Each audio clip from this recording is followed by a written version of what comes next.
make it loud for Joshy!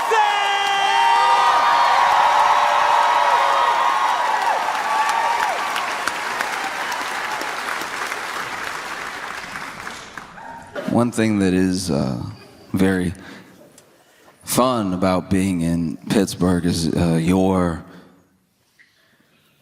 sort of singleness in fandom. The way that you love the Steelers, right? The way that you, yeah. And I saw this story about a woman whose husband sadly passed, and to commemorate him, she kept his Steelers tattoo.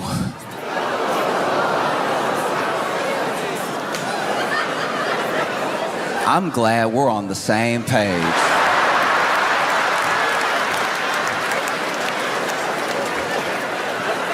Because initially when I saw it, I was like, what? Yeah, no, kept the Steelers tattoo and it's like in a little. And then in the article, she was like, yes, we kept the tattoo. No, we don't think it's weird. And I was like,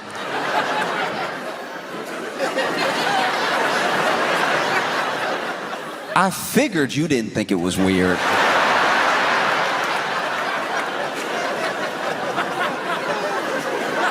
Seems like it was your idea. That would be wild if you were sitting there holding the plaque like, I can't believe they let us do this. This is...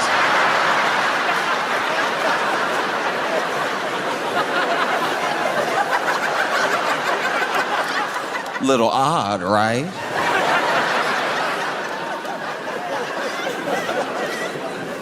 And look, I don't know.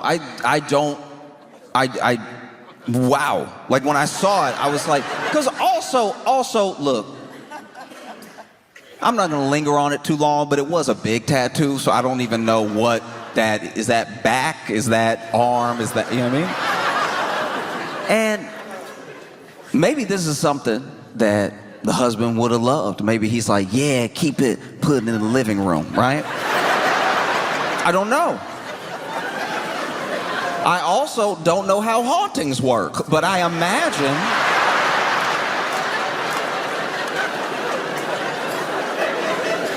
I do imagine having some of my skin means I'm gonna stop by.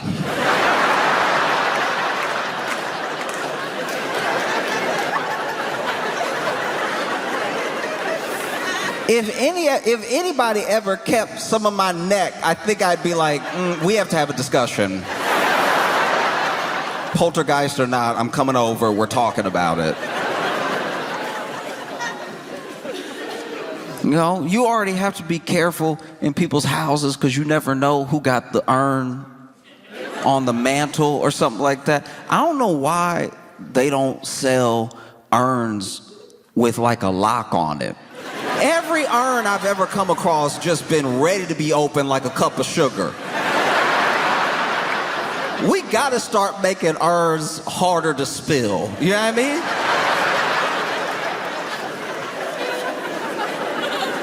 I've been in people's houses where they got, whether it's like a family member or the pet, they got the urn on like a mantle or a bookshelf, and I'm like, that's a little high.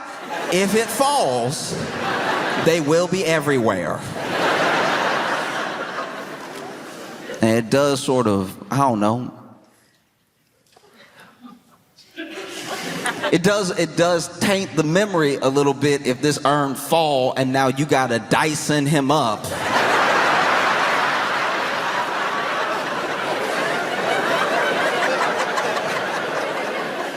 And then put him back in a new urn with whatever was on the carpet.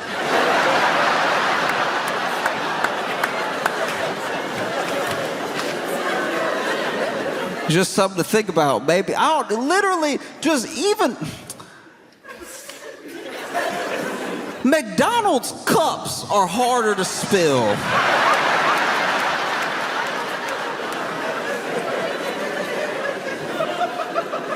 Just something with a twist lock, something. Because let's be honest, unless you spread in the ashes, you never need the ashes. You know?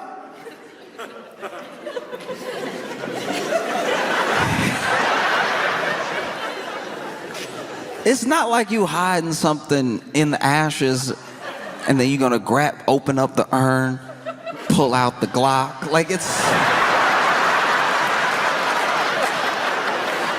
that'd be a wild home invasion. That'd be imagine you're,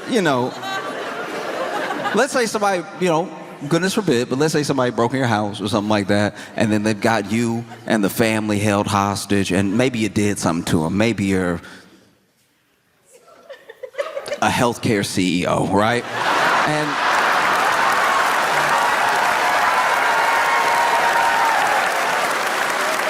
so then they got you tied up with your family and everything, and it's like, look, I'm sorry, all right? And they're like, sorry is not enough, you about to go. It's like, okay. All right, I get that, but okay, but a long time ago, my wife passed, and I always said that, like, whenever I go, I'd like to go with her, and she's right there. Intruder gonna be like,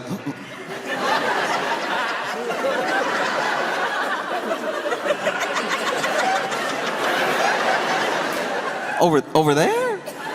Yeah, she's on the fourth shelf. Fourth shelf next to Great Expectations.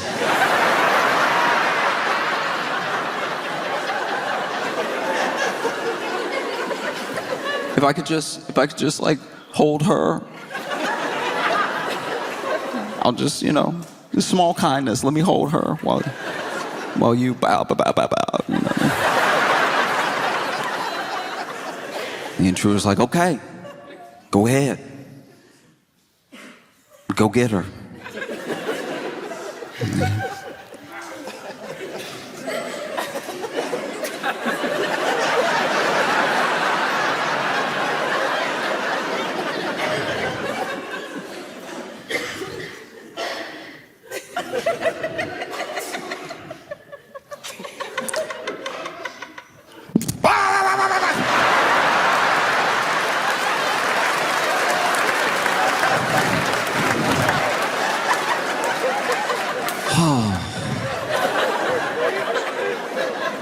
Thanks, honey.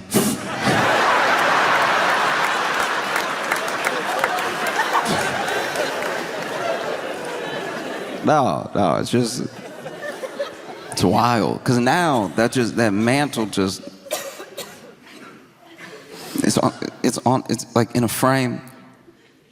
And I guess they're gonna put it on the wall. That seemed just as precarious as any urn. Imagine you having a house party. And somebody bumped the frame, it fall. Now you getting yelled at. You knocked over daddy.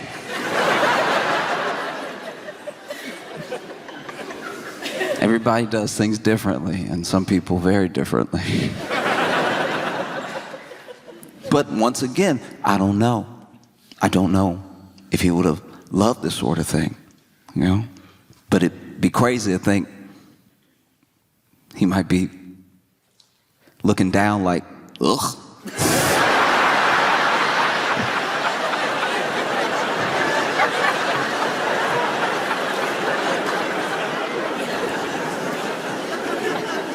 But in case he loves this sort of thing, and in case he can hear us on 3, I'd love all of you to join me in a Go Steelers. 1, 2, 3. Yeah.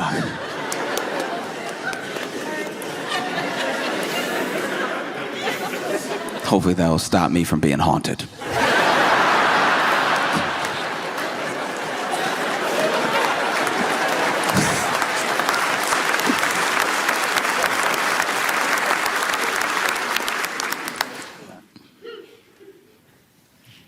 In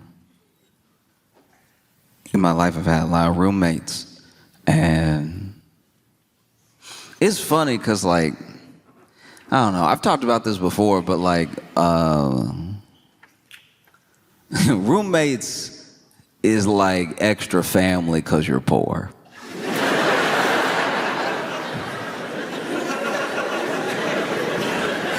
You don't exactly bunk up with a stranger because things are going well.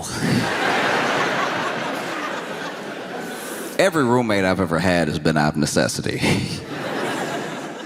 And you just gotta get used to it. But it's crazy because people, the way that people are roommates is usually a clue into how they lived before, like how they were raised potentially. Maybe they were raised to act differently than they're acting as roommates, and this is them out on their own for the first time, rebelling against all these rules they had at home when they were, younger. That's the most charitable way to put it. Like, I think mostly a lot of people are insane. And there's nothing like having like a messy or lunatic roommate, and then maybe you do become friends though. Maybe you're friends, maybe you're friendly. And then you go visit them at their house and you see that it's pretty much the same. This person is wild through and through. I had a roommate that,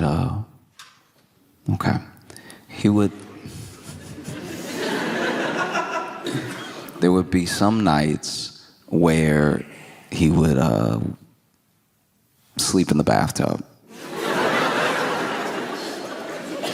He had a bed, he had a mattress, he had pillows. But he said he would sleep in the bathtub because it felt more normal to him when he would wake up from a night terror. And I was like, I don't know how you find that out.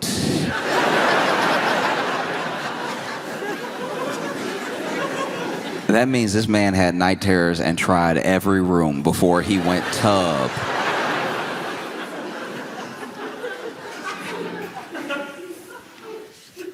And that was a tough roommate to have because, I would go to bed at a regular time, even a little late because, we're young and everything. We're in college, and then I would just know I can't go to the bathroom for the rest of the night. No, I can't. I'm gonna have to hold it until he wakes up. And what would normally be distressing, sleeping peacefully, and then hearing from the bathroom, is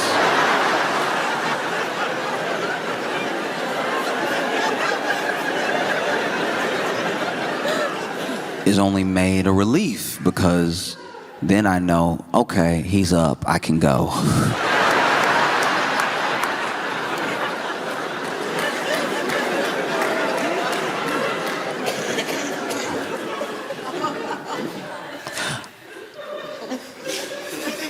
A lot of people in America worry about terrorism. This is a top concern for some people, and it just depends, mostly, to me at least, on when you were born, And I think that within this understanding of terrorism, there are many different definitions, One definition is someone who stokes fear and anxiety for the purpose of fear and anxiety in their enemies. And there's a lot of talk of terrorism or potential terrorism. People get called terrorists all the time, and there are some people that want to equate terrorism to one specific group, one specific religion. But I know that there are terrorists, but the terrorists that I'm talking about, they have no religion. The terrorists that I'm talking about, the terrorists that I believe already live in the U.S., they don't have some God that they call to for their purpose of doing what they do. They just do it to stoke fear and anxiety. I'm talking about people who put an empty box of cereal back on the shelf. These people have no place in our society, all right? I had a roommate. Last straw for me was this man. I bought some Cheerios, and I bought it for the group. We all eating out here. And so then I go to grab the Cheerios, and I'm excited, I'm hungry. And I go to grab the Cheerios, and there's a certain feeling. Anyone who's been a victim of what I'm talking about will know the feeling. It is a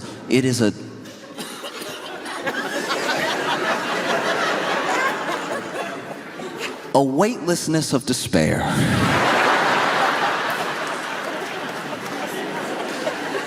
You go to grab what you think might even be a half-full box of cereal, and in your attempt to grab it, you put too much energy, too much force into your shoulder, into your arm, into your hand. And when you put that force into your shoulder and your arm and your hand, and you grab the box of cereal and you go to lift it up, you hit the top of the cabinet. Because there's nothing in there. And not only is there nothing in there, what's been left is crumbs. And the sound of crumbs is the jingle bells of poverty, all right?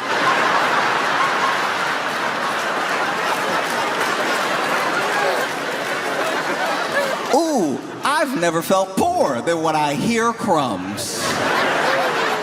Hearing crumbs is right out of Oliver Twist.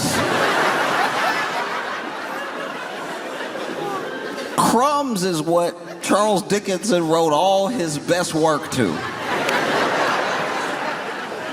I didn't even think I could hear crumbs. Oh, but they have a sound. It's a mix between bread particles bouncing off each other and then a whisper. It's in a moment. It's something that almost can't be identified. And it's the whisper of those crumbs, the same way that you could split atoms or you could collide particles and make an entire boom, a bang, a nuclear bomb, and a hydrogen bomb. The banging together of these bread particles makes one singular noise, and it is the universe telling you from a point of almost quantum physics, bouncing the particles off each other, that you're poor. That's the sound of poor. Wouldn't you love to say yum? You'll never say it. You're too poor. These are crumbs.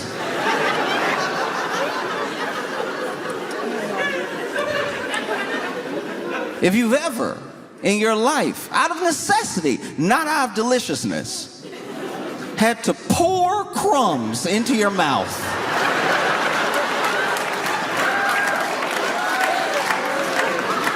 only in the Bible do I imagine this level of thirst for food. You might as well be in the desert. Even if you are in your Pittsburgh apartment, you might as well be in the desert if you are opening your mouth, letting it hang, while an entire bag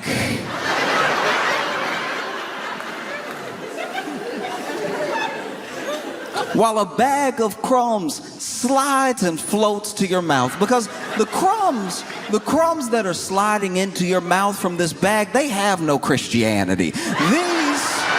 These crumbs are there to embarrass you. They're there to make you look and feel poor while you pour them into your mouth.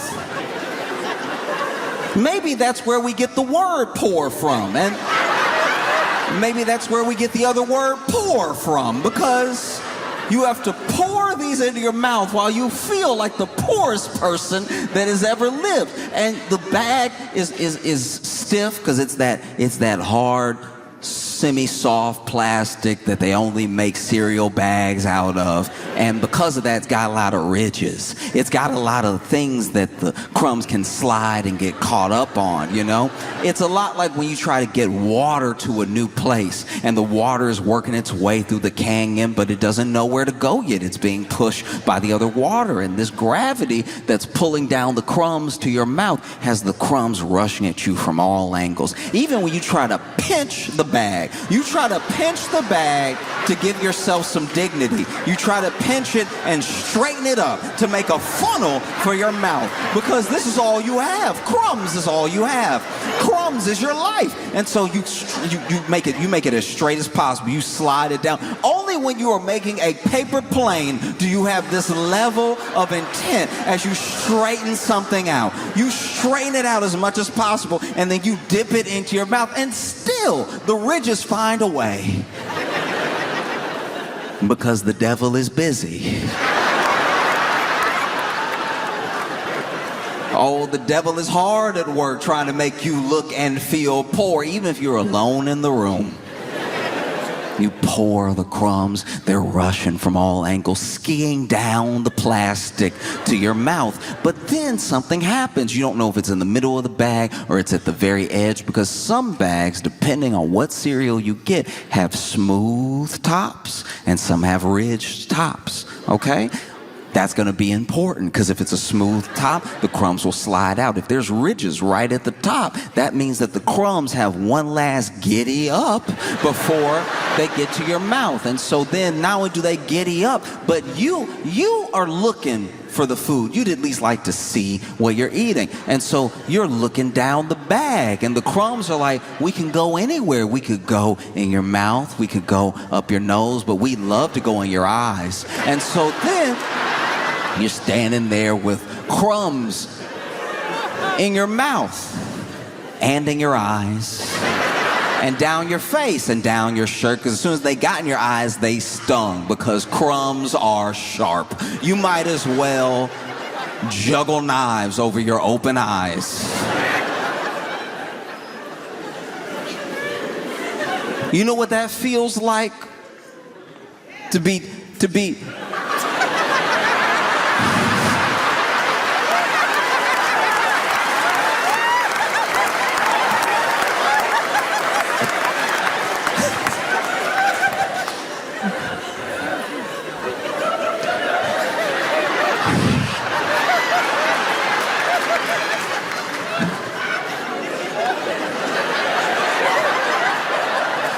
Do you know what that feels like, to have to dig Cinnamon Toast Crunch out your eyes? Every cereal sharp. Every cereal is sharp. And so I remember I was a victim of terrorism.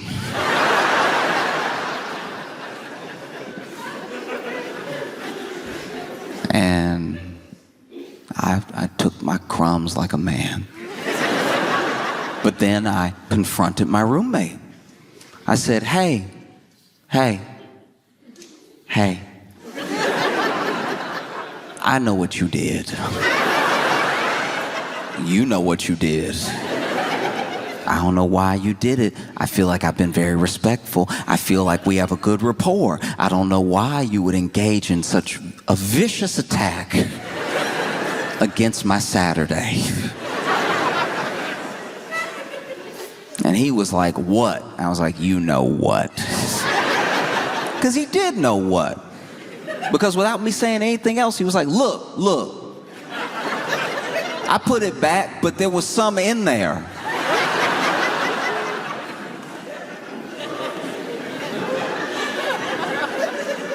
And I said, some crumbs? He's like, no. There was Cheerios in there. And then I thought, okay, maybe I've made a mistake. Maybe I have accused the wrong roommate, because I have more than one. And so then I walked to the kitchen with him, because the bag and the box were laying on the ground, because I obviously had to run to the bathroom and wash my eyes out of the very sharp cereal. And at this time, first of all, I need to go back. This is the second time this had happened. All right. And so first time was Cinnamon Toast Crunch. And then the next time it was Cheerios. That's my mistake. And so then he was like, there was some in there. And then we walk over and the bag and the box are strewn on the floor like a crime scene. Because I had to drop them immediately. I also got Cheerio in my eye. And I was like, there was nothing. And you know there was nothing because it was only crumbs. And now the crumbs are in me and on me. And then he's like, no, there was something left. I was like, what left? And he was like, there was one Cheerio. And I was like, now I know. You might as well be Osama bin Laden, because the fact that there was one Cheerio you chose to not eat and leave means you're out of your mind. And then I looked, and sure enough, there was one Cheerio on the ground. One Cheerio. A single Cheerio. Like a British person saying goodbye.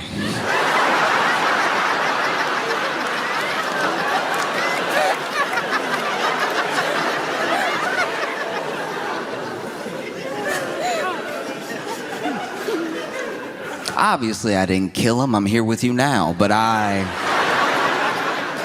thought about it. I struggled a lot, growing up, even into like early adulthood, with an opinion of myself, with like body image and everything. It's very difficult sometimes for any young person to believe, if they don't already believe, that they are lovable or that they are good in just the way that they are. Basically,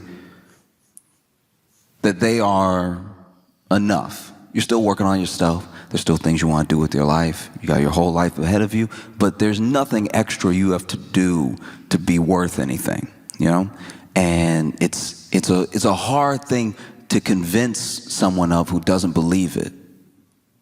I wish more people believed it. If you saw yourself the way that the people that love you see you, what a beautiful world that would be,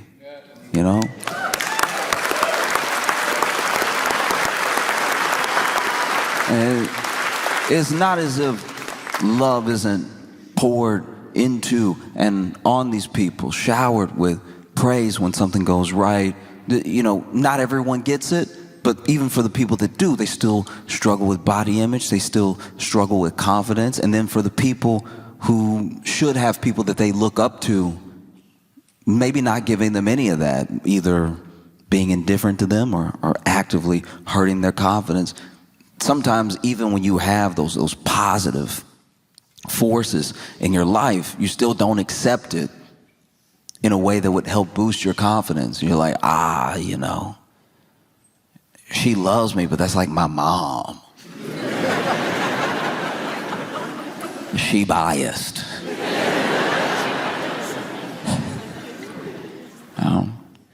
And I know for me, I spent a ton of time trying to work on myself in different ways. Some things that I actually needed, some things that built me up, and some things that were maybe a little bit unnecessary, I really struggled to look at myself in any positive way until I got really fit. Like in my head, really, really fit. I should look like, I saw other guys and I thought I should look like that. I should look like a version of that, at least, And never mind that I'm looking at dudes who have been on their own journey or struggle with their own confidence, or maybe get a little extra help to look the way that they look. I don't know. And I was never trying to be like insanely huge. I joke about being like ripped and real big, but honestly, I don't have the frame for it. Truly, I'm not tall enough to be wide. Yeah, I mean, no matter how big my shoulders got, I'd start to just be in the way. Like, it looks good in the picture when you're flexing and you've got all the muscles and they're all defined and everything, but then practically in life, it does start to be a problem when you're trying to walk through a door. You don't want to be on a date and see a door and go, uh-oh.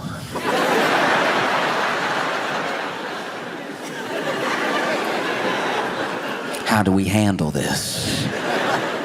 You know, because the shoulders, the hips, they're all wide and muscular, but that door frame, oof, making all of them standard. I can't believe they're doing this. And then you're holding hands, you get to the door, and you're like, you first. You look like you being a gentleman, you know. Please go ahead. And then she walks through the door with ease, and you now have to figure something out. You're standing on the opposite side of the door, and you're like, oh, okay.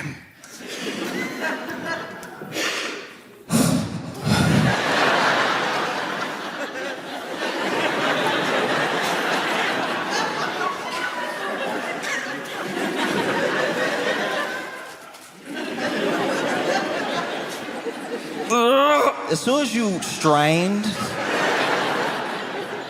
you let her know this isn't going to be the life for her. I never wanted to be huge. I just wanted to be very, very fit, you know? And I worked on it with some success, with less success. But even when I started to work out, I realized that wasn't really the issue. Now I was going to the gym, and I was eating as much as possible, and I was gaining a little bit of weight.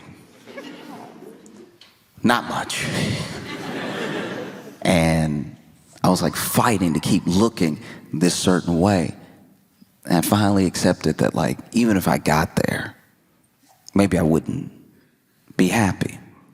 And I even discovered that through other people who I knew were there. People who I wanted to look like that were in my life, you know? And they still had all the same problems I did. And I would go to the gym and I'd see people packed in there fighting to look a certain way so they could feel a certain way. And there is a bit of a cheat code. You could try to work on feeling the way without having to fully change your entire body.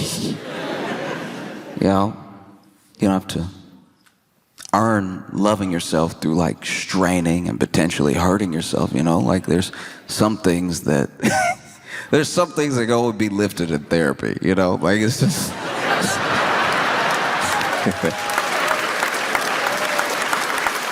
and but I remember I would see these workouts, and sometimes you see people get creative. There are a couple machines that are pretty straightforward. You sit down, you want to row, you put your feet here, and you pull. And that's the exercise right here. This is just what you do, and you do it for your back. You know, you work a little biceps in there too, and maybe if you're trying to work more of the back, you can lean forward a little, lean back a little with the pull, you know. I saw a guy sit down like normal and then put his feet in. And I'm not gonna lie, I stopped. I was like, this is about to be awesome.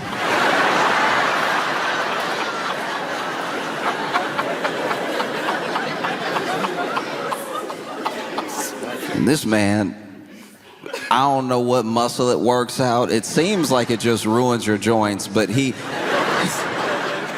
went,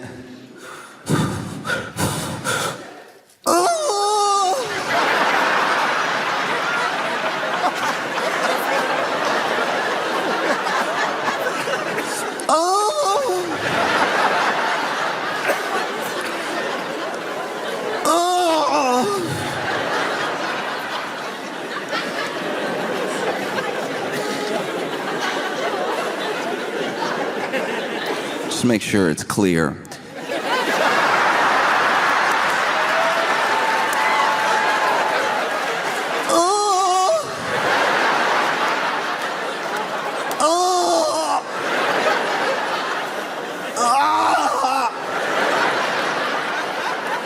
And it looked like it felt like it sounded.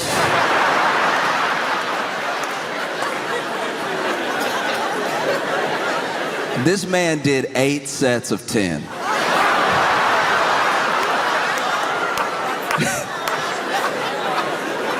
And I watched the whole thing.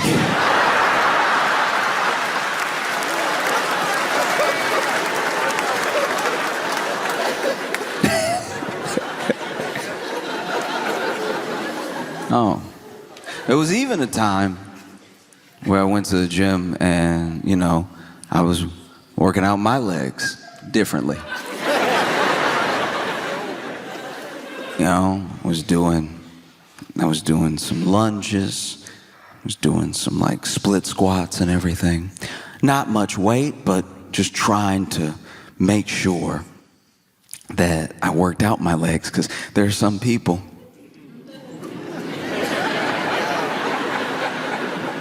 that in all that self-consciousness and all of that wanting to build up for yourself, your body and your image, they still only work on the glamour muscles. They forget the base. They forget their core sometimes, and they definitely forget their legs. And we've been told since we were children that the legs are important.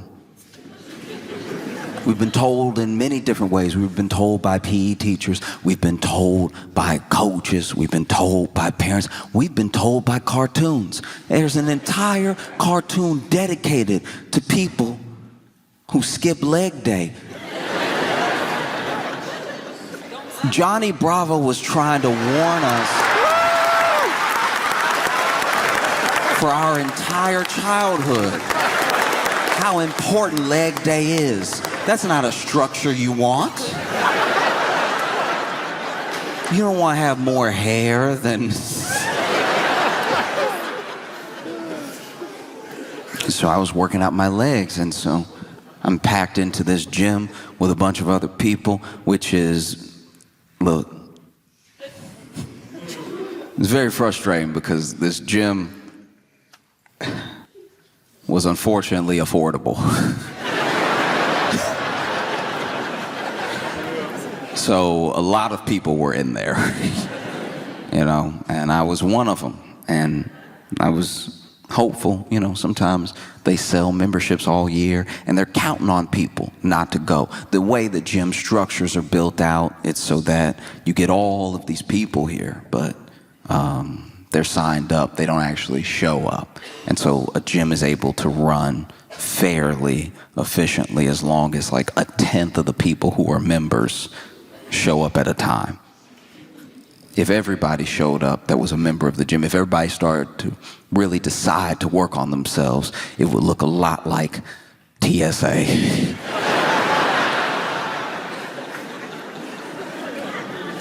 There'd be very little movement.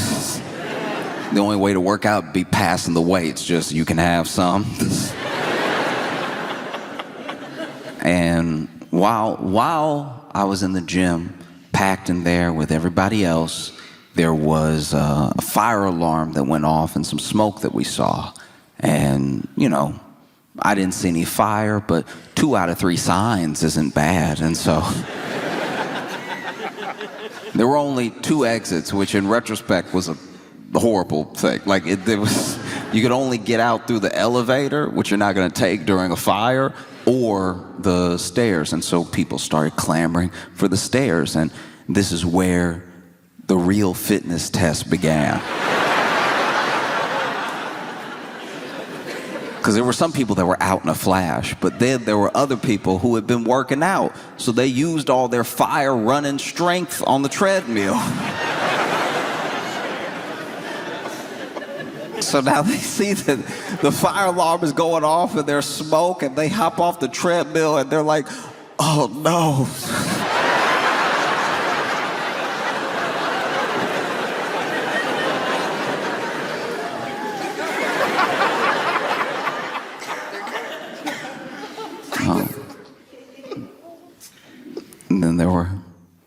people, what I would assume people who are a bit out of their mind, that even treated the running out of the gym like a workout. There was one lady literally still looking at her watch going,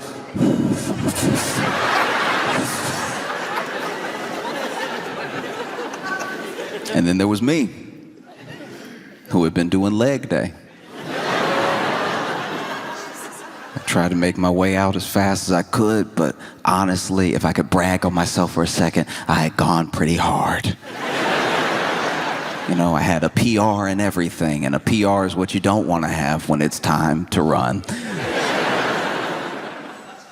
Because I put the weight down, I saw everybody running out, and I made my way for the exit, and I could not stop jiggling. Like every...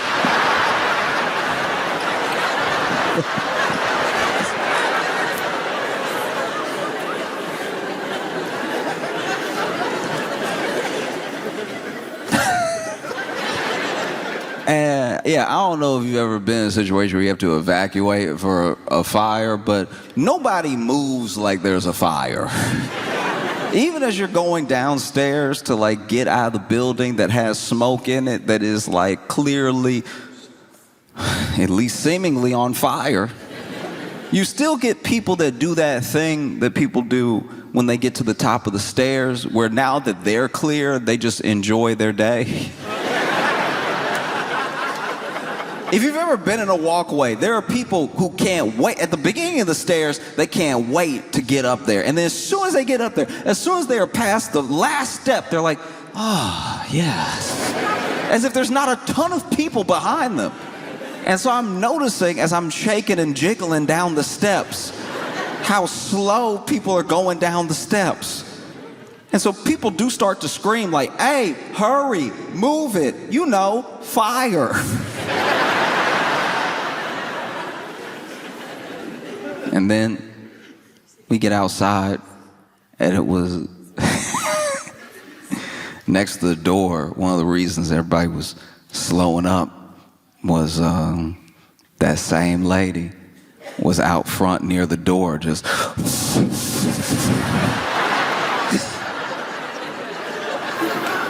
like next to the door, just run. Like run, like you still got the rest of the world to run. What are you waiting for?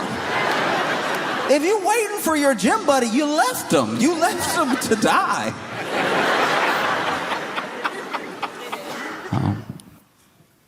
It's funny because I was watching the news and I saw this, can't really call it a debate, it was more of a screaming match. But it was on CNN. And on CNN, okay. Found the one person that works at CNN, and that's... Man, I've never heard anybody clap for CNN like that. Yeah.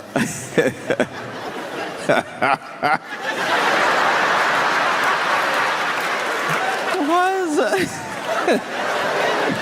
Now, to be fair, though, look. To be fair, we don't know where our friend is from, and CNN abroad is actually substantially better. Like, when you watch CNN and you're in like France or something, it is actually like engaging programming. That we really are the only ones that do CNN the way we do CNN.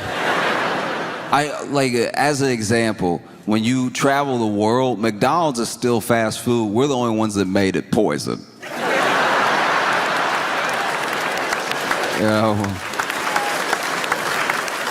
every other country, they just say what happened on the news. They just tell you. They're like, oh yeah, no, then these people came, and then the other people came, and then the first people left, and the second group of people left.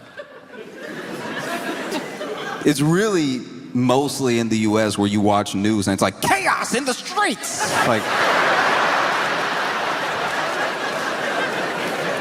Like every news segment is cutting a promo for a horror movie.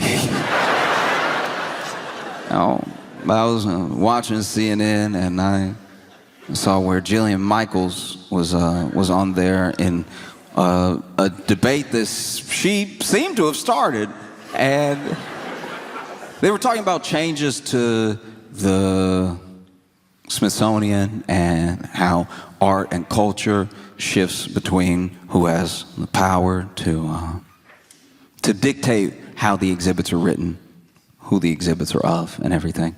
And Jillian Michaels was like, it's so unfair that slavery in this country only gets blamed on one race.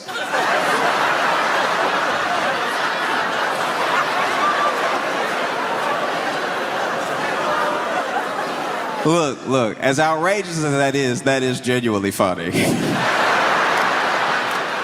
Like, look, I'm not gonna tell anybody how to feel, but if you heard the words I said,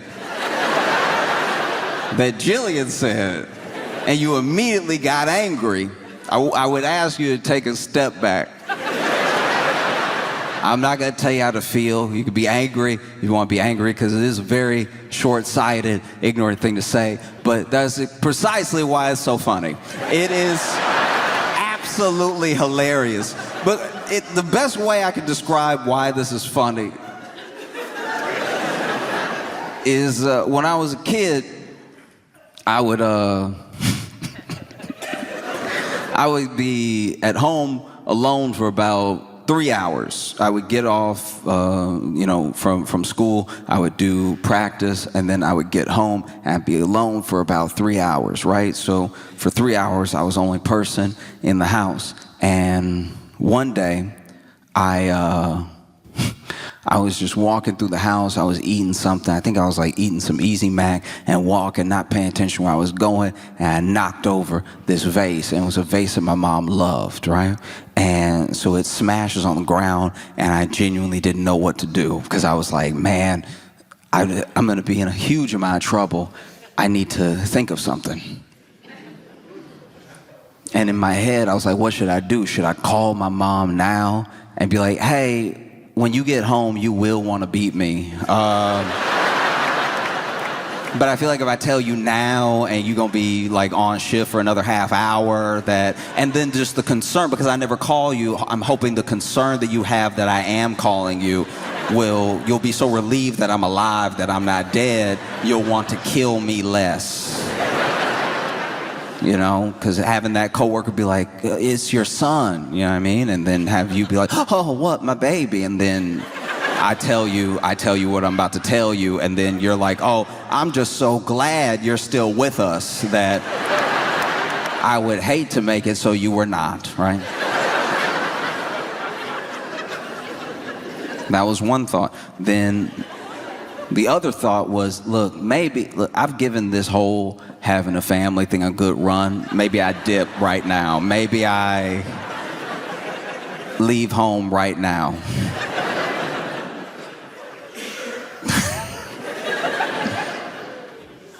And then the third thing, which is what I did do, was nothing.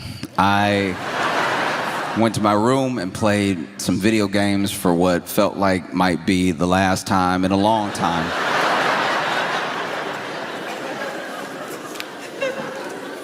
And then my mom got home. I remember all the noises of her getting home.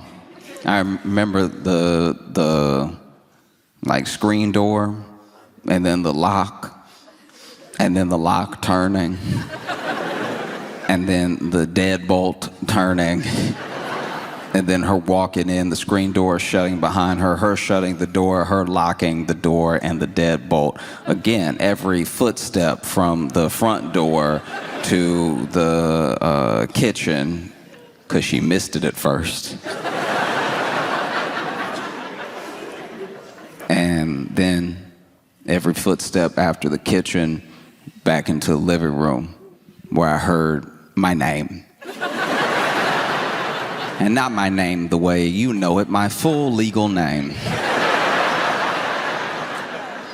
You know what they put on your death certificate or before a parent kills you?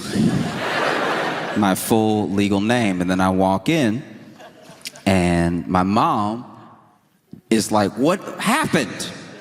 What is this? And then I said, oh, you just gonna blame it on me.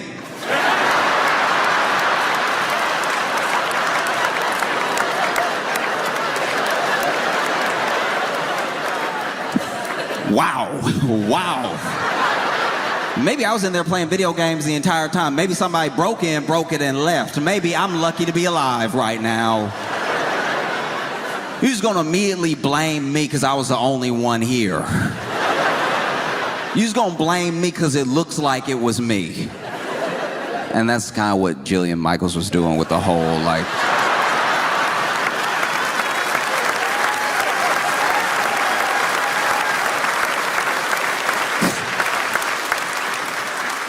Yeah, that's kind of what she was doing.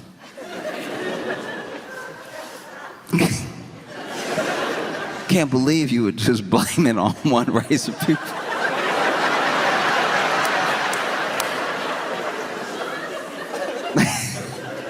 And it's so funny, too, because when it comes to history like that, there are always these bad actors that try to pull the thinnest straw man out of the woodwork, you know? There'll always be that person. There was a guy, I don't actually remember his name, and this is before slavery in the U.S. was more based on race and before more people were shipped to the U.S. There was a dude that I've read about that apparently was of African descent, and he came over and he had about 2 or 3 slaves. And one of those slaves was seemingly of the Caucasian persuasion.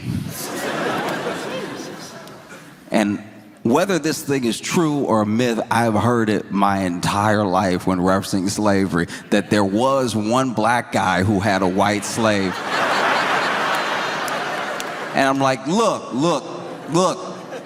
even if that's true, that's not what it's known for.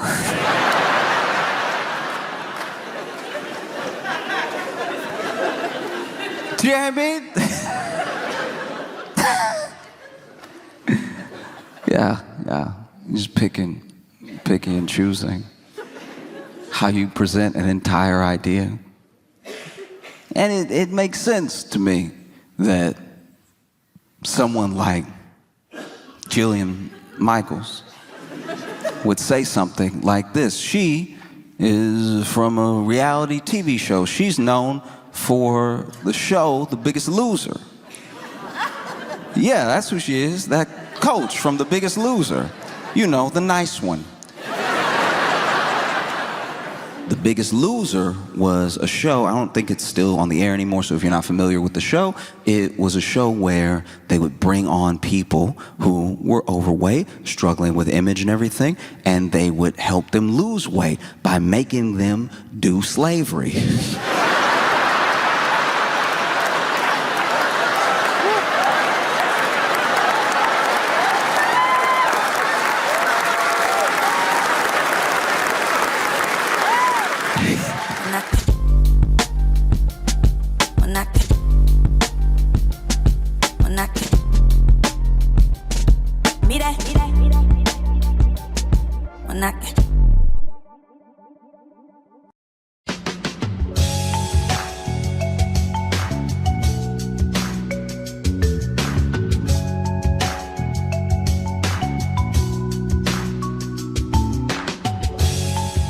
Welcome to Josh Johnson Show. I'm Josh Johnson, joined by my co-host, fellow stand comedian Logan Nielsen. Logan, how you doing, buddy?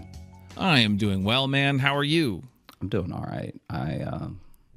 So much has happened. Okay, so much has happened. You've also started every episode with that lately. You got a lot going on this last month. This last month has been a lot. A lot to experience. So Sally and I ordered food today. Mm-hmm. And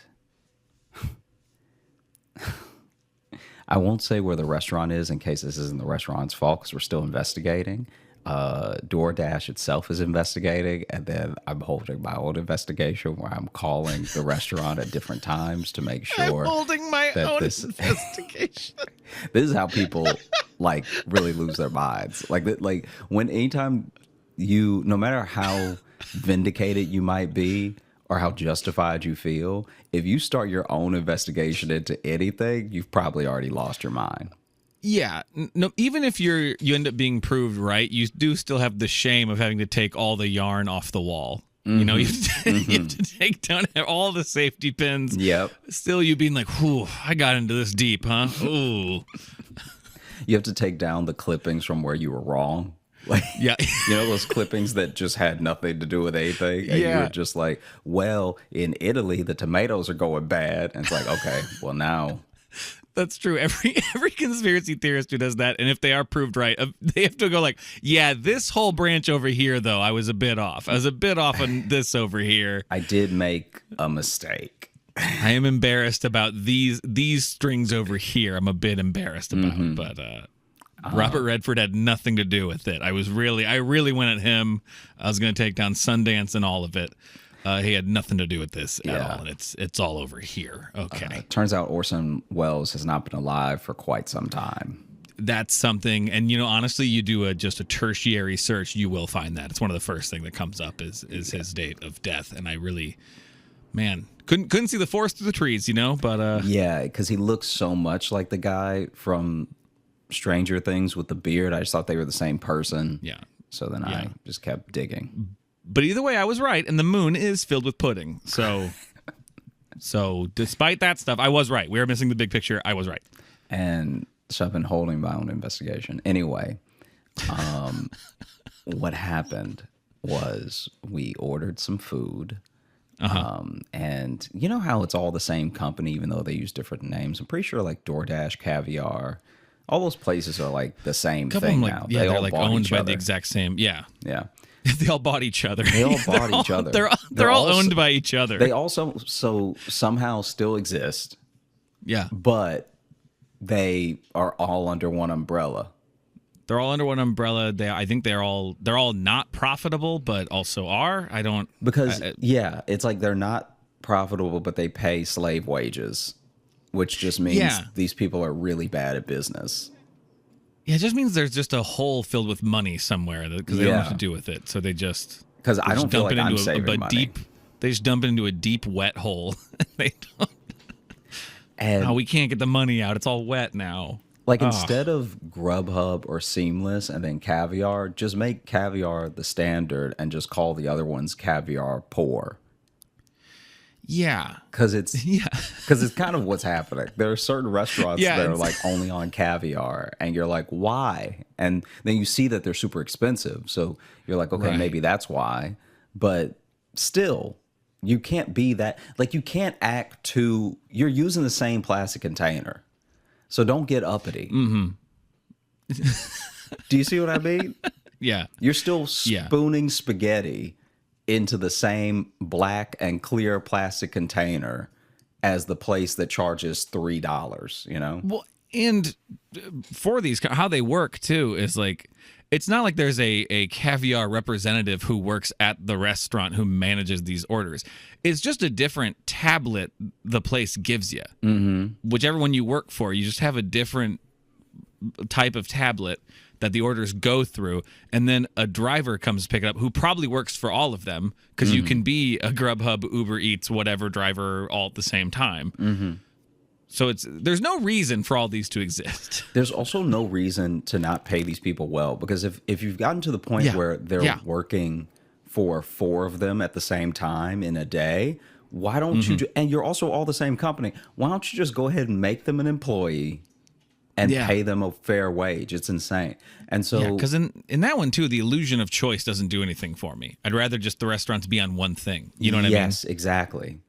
So but anyway, your investigation, sorry. I said all this to say that we ordered some food. I won't say the restaurant. Pull your mic a little closer to your mouth. Oh, okay.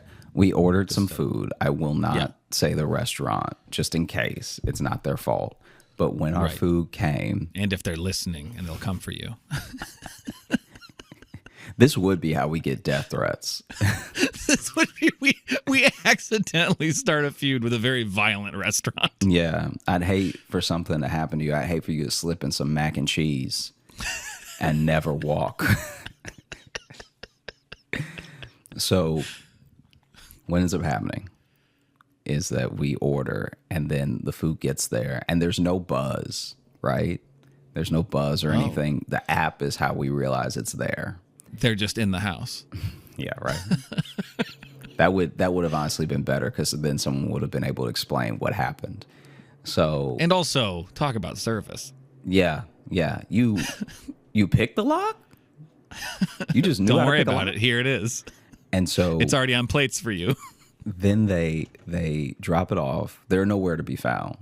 So then Sally goes down and she comes back up to the apartment and she's like, you'll never believe it. And I'm like, what? Because in my head, I'm like, did we get something extra? Did we not get all our food? You know what happened? And she just lifts it up. She's like, they gave it to us in a garbage bag.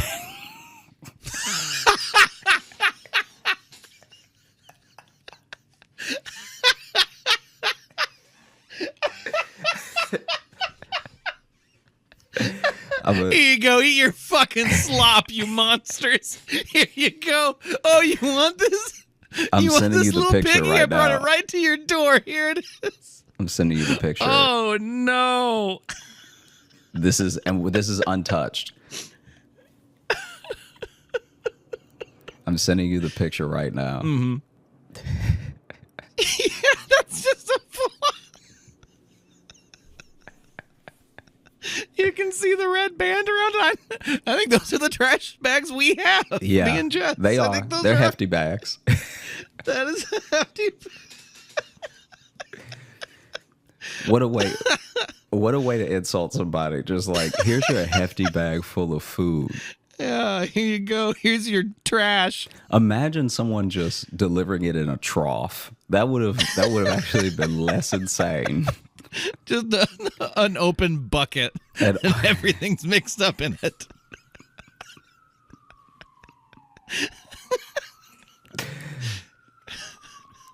And Here's so your pail of slop. And so she's holding up the bag, and then I'm like, no, like I'm already smiling. I'm like, there's no way. Like this is a joke, right? And then she and then she opens it and she was like, oh my God, it's wet. And I was like, well, is it raining outside? And she's like, no. Was it wet on the outside of the bag, No, it's or wet on the inside of the bag. well, that could be steam though. That could be the steam. It was of, not steam because the bag was full of mud. It was full of mud. So underneath, in the picture that I sent you, underneath the containers is just like muddy water. So unless they grab their fresh trash bag with their cleanest dirt in it, and then the food started to sweat, With their cleanest dirt in it. unless that's what happened, I was just delivered the actual trash. They This sent seems the like it was trash like to my house. It seems like they rode it over, but it was like just hanging from the back of their bike. Like they just tied it onto the back. They wanted to do the like little motorcycle effect, so they just had one of the lips of the plastic in the spoke. Yeah. Yeah. And we don't You gotta- know. We don't know. There's so many scenarios where this could have happened. Yeah. No, Because- this does need to be a full investigation. Let's get into it. Because either the restaurant is the culprit, and they were like, Right. we're done. Okay. We're done with you. We're done with Yeah. your hunger, you know, Right. and we're done with your food. So everyone today is going to know how we feel. All right? And then this poor, seamless driver shows up, and they're like, take this bag. And he's like, not to deliver, right? You want me to throw this around the back, right? And they're like, no, that's the food. We want you to give it to them in person. And then These when are you bad people. when they open the door, I want you to spit in their face, okay? And then he's such a good person that's why he couldn't do it. He couldn't spit in our face. He doesn't know us. So that's why And he couldn't even just buzz. left it. He just left it. He just left it and was like, I don't want to be a part of this, but I need my job, right? Yep. Yeah. That's scenario one. Okay. Scenario two, they gave the driver their regular bag with the food in it. And he was like, no, this is my last day. All right. And since there's no HR to call to yell at, I don't have enough coworkers to quit in front of, I'm just going to do it as a terrorist all day. I'm just going to. Well, see, or alternate to that same scenario, but not so much out of spite. They were like, we have the food ready, but we just realized we're out of bags. Do you have one? And he goes, yes. Let me go look in my trunk. Yes. Let me go back home. Oh, here it is. And grab my trash bag that I've already started using. Here, I've had this in the trunk of my car. I had some wet shoes in it. Will that be okay? And they were like, sure, it's leaving. We don't care. It's your problem now. Yeah. Bye. Now, scenario 3 is much like your alternate scenario where the restaurant did not give him any bag. And so then he wanted to give us a bag because he was like, even though I'm delivering it to the location where they will no longer need a bag, maybe they'll need a bag. Maybe they're ordering this just to bring it over to a friend. So then they'll need something to carry it with. And they probably don't have bags in their home because who does that, you know? So let me bring them a bag, even if it is a bit dirty. Scenario 4. Okay. The devil himself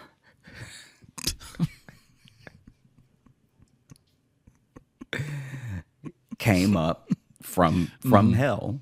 From hell. Satan himself. And actually pushed the delivery driver out of the way and was like, I got this. Okay. Okay. Let me take care of the situation. All right. Let me make sure that they go to bed tonight a little hungrier than they could have been, you know? Because it's not like I'm starving now. I had alternatives, you know? Yeah. Okay. I'm grabbing a notepad here, okay, so we can solve some mysteries. Okay. We do have one mystery solved. There's one mystery solved in all of this as to why your doorbell was not rang. Whatever the scenario leading up to it, for sure, the answer to that is because that driver was filled with shame. Whatever happened to lead up to that moment, for sure. The reason why no one rang you, why no one called you, was because he went, I can't look them in the eye. Whether that is out of malice or pure embarrassment, that is still up for debate. But for sure, that is why the bag was left. So we have that mystery solved. Why no buzz? Why no buzz? Because shame. Yeah. So we have that. We have no buzz solved.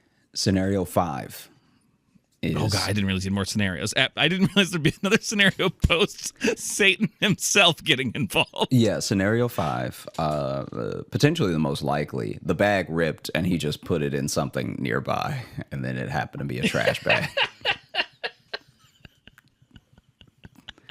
Because it would also explain all the dirt. Sure, I think that plausible. there's a chance that, because we know from this place that their bags are the paper bags with the loose spun sort of straw handles. So that's just 2 staples holding the handles to the bag. And there's only a little bit of glue at the bottom of the paper bag holding it together. So what we also think is likely is that the trash bag was actually clean. This dude was walking with our food. It fell out of the bag into the dirt. He then grabs a fresh trash bag and then puts the food back in, so at least there's a bag. Yeah. Because if he delivers it with just dirt on it and his hands, we're gonna be like, why? How did this happen? What'd you do? Yeah. What did you do What right did now? you do? But now he's off scot-free because he had a clean trash bag with him. Right. Yeah, because that's the real question of this case. Actually, is at what point the mud comes into play. Yeah. That really determines who is at fault. You know what I mean? Yeah. Yeah, absolutely. Because I'm looking right now at my phone and I'm looking at the app for where we ordered, and I'm gonna triple check which one. I'm gonna triple check which, because there's multiple locations as well. That's also why I don't know if this is the restaurant's fault or if it's the driver or fate, whatever. Yeah. So what I'm gonna do, this may be completely unusable, so don't get too excited, but I'm gonna call them right now. Okay.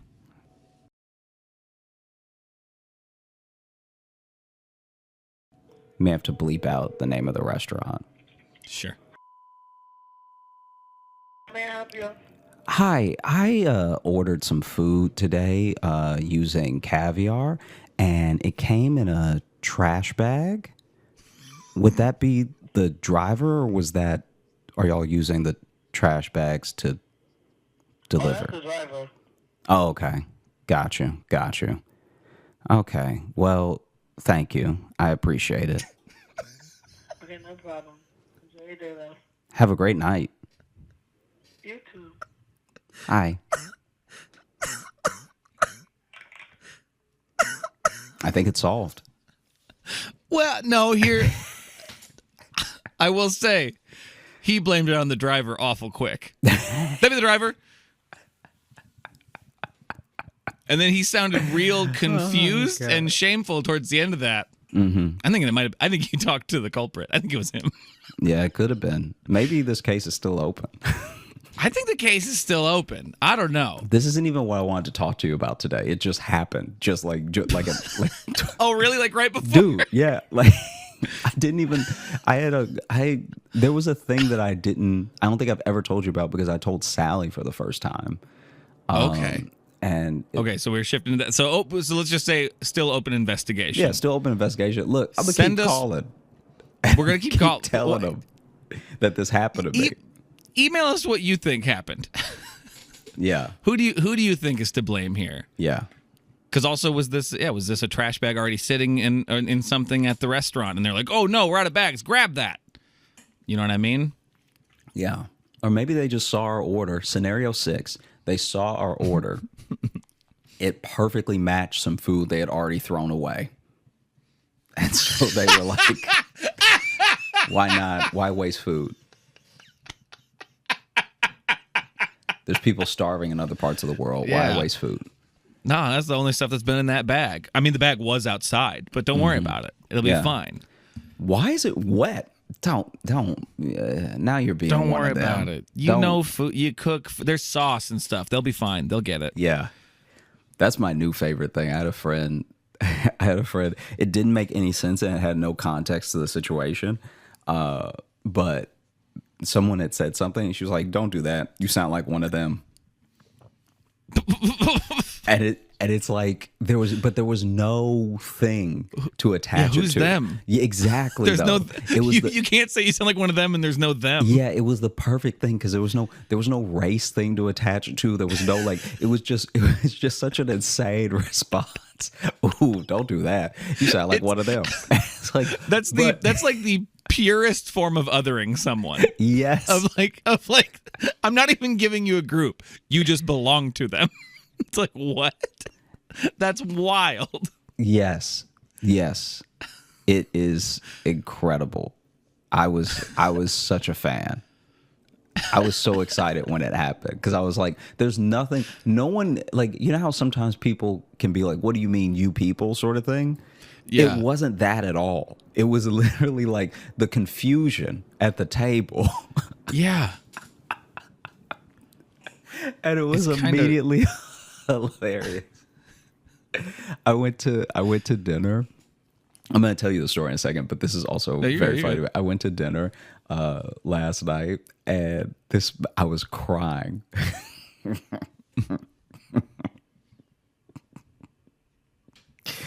I was out with friends, and one of my friends, his phone had died, but the bill came, and he was like, "What's the rate? Because I'm in cash. I do have my card, but I can just Venmo you."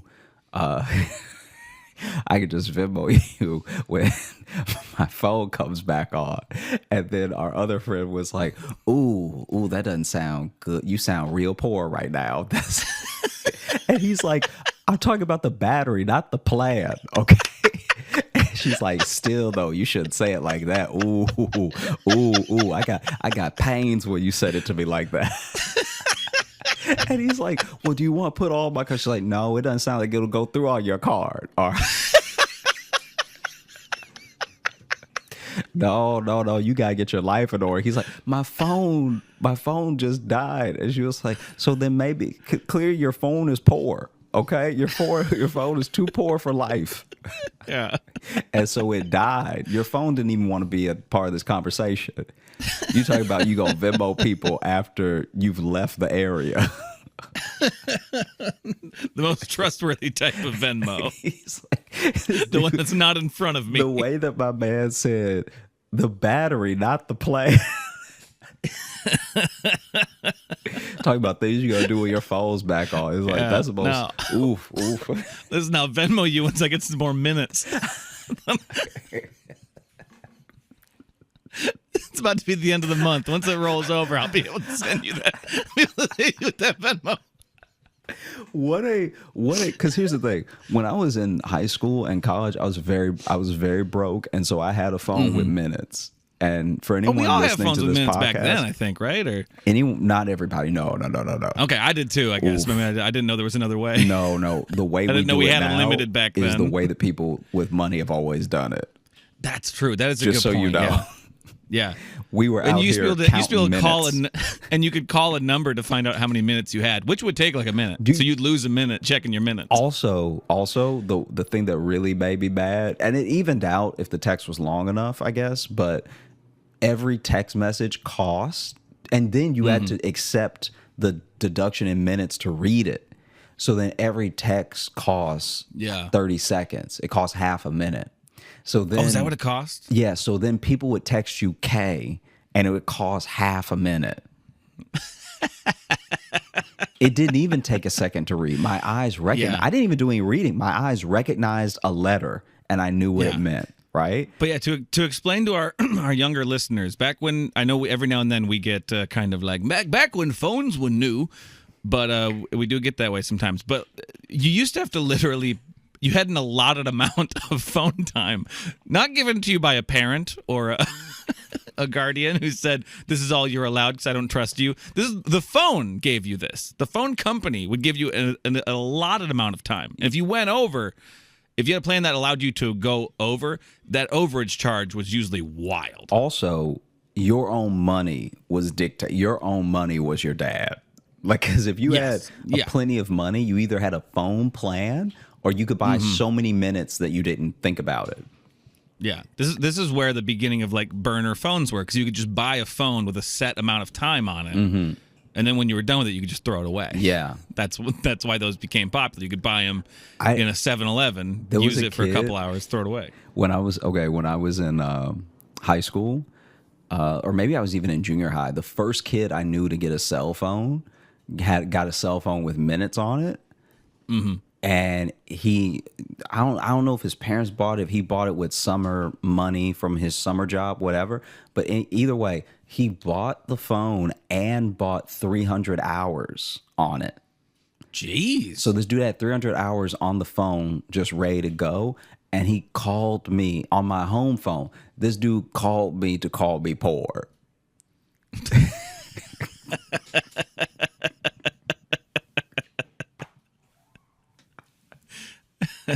This dude called me. This dude called my home phone. He called my house phone.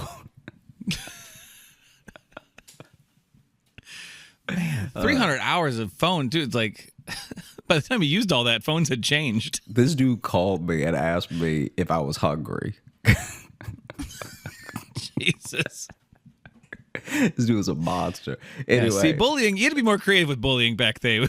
We didn't just have social media. We didn't have immediate access. You had to go through the work. And I shouldn't even. This is the thing. Okay, this is also where you date yourself, because things are new for every generation of people. There will be things that are new. So then there are people right now who, even though they're young, they remember life right before TikTok. Right?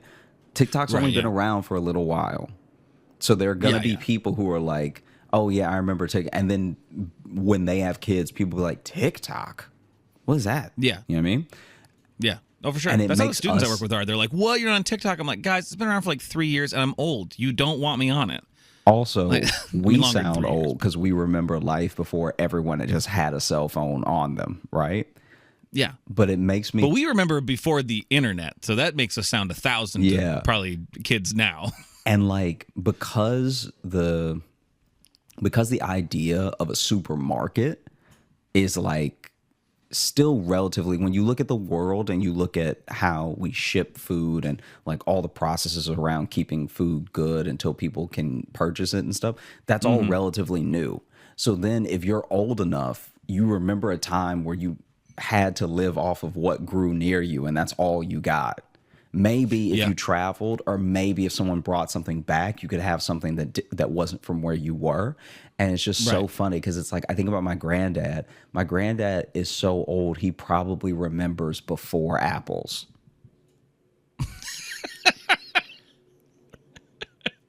I could see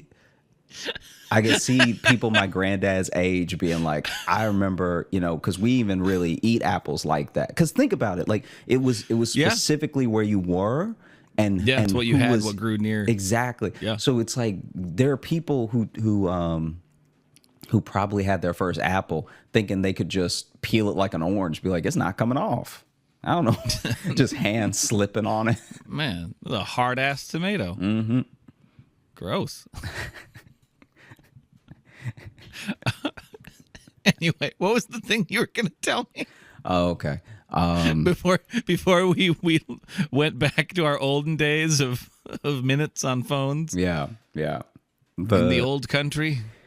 The thing I was going to tell you was when I was little, I would play soccer, and we've talked about this, like how I was not good. Star athlete, like you were great at everything. Oh, that's right. It was the other way.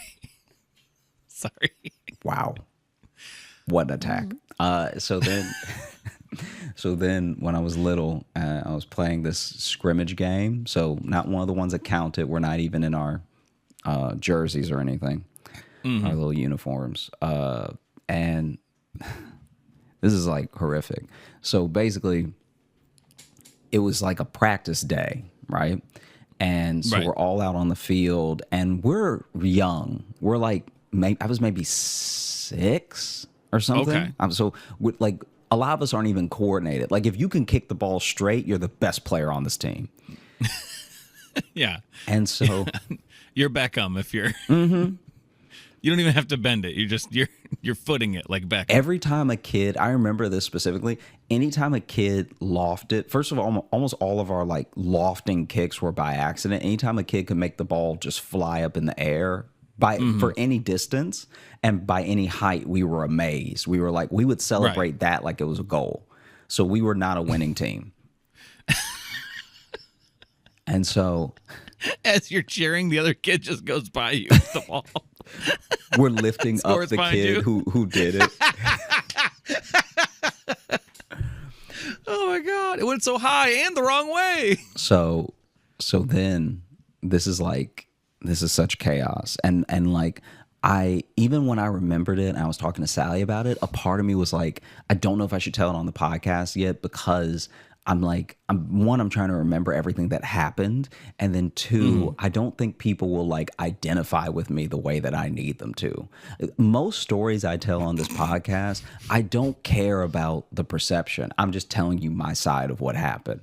And this is the first time I was like truly upset by something like that. Okay. I was like upset by how you handled it. No, I was upset by what happened to the point where I think I genuinely blocked it out because good. So we're getting into repressed memories. That's where we've gotten. Well, no, it's just like on the show. I don't even remember what brought it up, but I was telling Sally about it. Anyway. Okay. So then I'm so curious, by the way, now. That's a very intriguing intro. We're all like uncoordinated 7-year-olds, right? And we're doing this practice game. And the practice game is just our team. So it's just like, it's not, the stakes couldn't be lower. But all year, I've been bad. And I've been so remarkably bad that they don't know where to put me. So they have the same problem they have with me, that the kid that's good at everything, like the kid that can dribble straight. They're like, should we make him the forward? Should we have him as a defender? What should we do, right? Is he in high school now? What do we do with him? Yeah. Can we get him held back?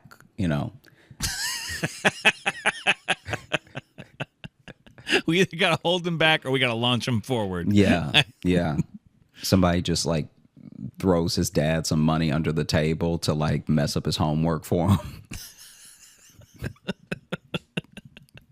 We got to keep him to teach the other kids. Yeah. So anyway, in the game, this kid had brought his dog, right? Mm-hmm. And the dog has been asleep for almost all of practice, just chilling, right? And it's like it's a fairly big dog. And then but it's still like, it's not like an old dog, but it's like puppy age. I can't remember what the breed was, but it was like medium size to say it was a puppy, you know? Okay. And been sleeping, been a good dog the whole time. Anyway, this is also a time where you got to think about how you're coaching kids who don't understand real plays. You're just trying to get them to do their position. Yeah. And to stay in a general sense of where they're supposed to play. Yeah, you're kind of going with a zone situation, because especially at that age, and in America especially, a kid's knowledge of soccer is going to be, hey, kick the ball. Yeah. And it comes to you and you kick it. Yeah. That's kind of, and again, so, I know it's different in Europe. That's how we view it here. And so for me, what ended up happening was there was a kid from the defender's position that was dribbling the ball towards me, and I should go back slightly. I'm goalie this time. Oh, okay, you're goalie. Because they were All like, right. he's not fast. He'll have an asthma attack, right? He cannot kick the ball straight, but maybe straight isn't what we need. We just need it out of the way. and so maybe he'll be a good goalie. That's literally he finds a way to get hit by stuff. Yeah. Let's put him there. Yeah. He's been hit by the ball in the face a lot. I don't know how it finds his forehead, but let's use that face to our advantage. And I'm even excited because I'm like, this is my chance to prove myself, Yeah. This is my opportunity. As you're standing there bleeding. Yeah. This is my opportunity. Finally. I'm going to be good at the sport. Because remember, I told you before, it's like I kind of wanted to be like that sport, like that athlete, Anyway. Mm-hmm. Still kind of do, in a little bit. All right. Just saying, what we cover on this show, your endeavors. So you have dreams of becoming a very buff ninja. That's what it seems like. So the kid is dribbling from the defender's position at me. So he's coming at me for a while. And so many, because he's not fast. So many things are going through my head. Like so many thoughts. Like, okay, I got my eye on the ball. I know which kid has it. He's not passing, so it's not like I'm going to get... And also, I think they were trying to teach us offsides at that point. So then there really wasn't too many people ahead of him to try to pull him off sides, if that makes sense. Okay. So it's really just me by myself on this entire side of the field while he's coming and the other kids are running. And so I'm like, okay, I just got to stay calm. All right. I just have to keep my eye on the ball. He's coming at me. He's not fast. He's going to kick it. He's probably going to kick it straight because none of us are good. Like I'm in my head, I'm like locked in. Right. Yeah. And just as he gets maybe past 3/4 down the field. So like this is game time. This is when I'm going to have to step up. He kicks the ball just a little too far in front of him. Like when you're dribbling a soccer ball and sometimes you don't manage the distance well. And so he's kicked it really far in front of him. Now he has to catch up with it. When he kicks it that far, at this point, the dog wakes up and just full puppy mode. The dog wakes up and then takes off and hits it with its nose down the rest of the field at me. And now it's a dog. Now I'm like, what do I do? Wait, the dog just took over? Dude, the dog just, and like, I'm not being dramatic when I say that this was probably all of 10 feet, Right. Because he was almost there.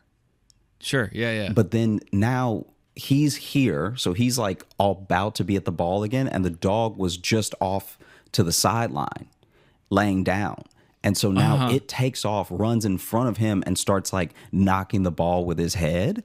And then he knocks it one last time. He touched it all of like 2 or 3 times, but he knocks it one last time. And I'm like, at first I'm scared because I'm like, the dog seems big as it's running towards me. Right. I'm also little. Then I calmed down. This is all happening in a moment. Then I calmed down for a second because I was like, oh, a dog. Now I'll just be able to grab it. I hope I don't get bit, but now I can just grab the ball, right? And at the last second, he like hits it with his little nose, but it goes a little to the left, and I miss.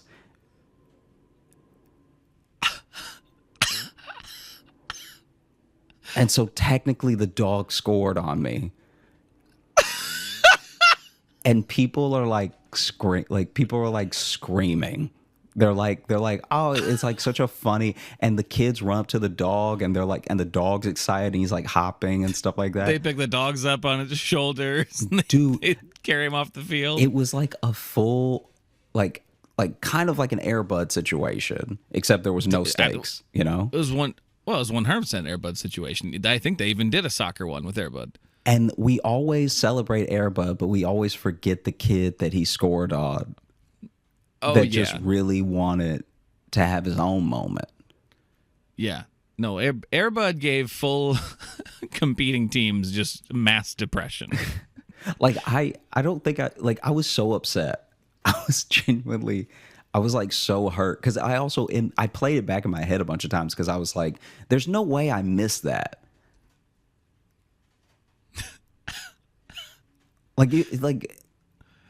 Yeah. Because it happened so fast. Literally, the dog just like blah, blah, blah, and then it was in the goal. The dog just took over, though. The fact that he kind of kept it on the same path is interesting and almost suspicious. Dude, it's like 2 or 3 I want to touches. say there's another mystery we have. I think you got played.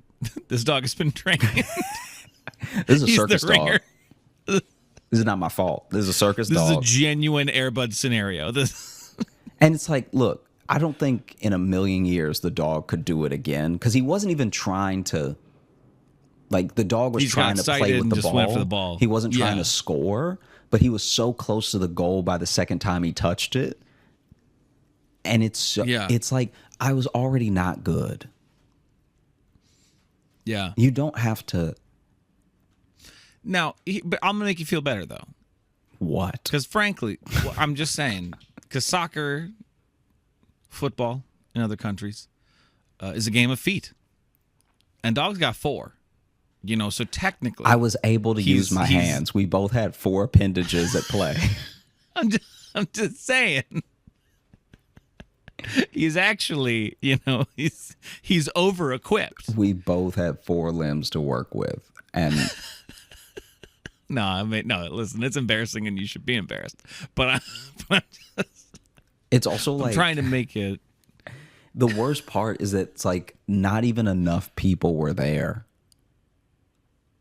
For it to even be like a really cool thing, like to be like a It was like we said, this is pre-phones we established, so this wasn't like a viral moment, but could have been a socially viral moment. it was like 8 kids playing, Yeah, so this is just your pain. and not every parent was there.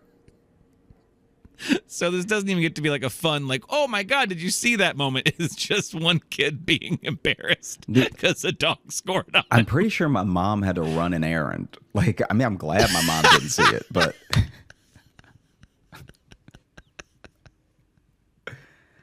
No, you just didn't see her sneak out. And she was like, ugh. ooh, I'm gonna come back at 5 because Come back after all the other kids have already left before I pick him up. yeah. Wow.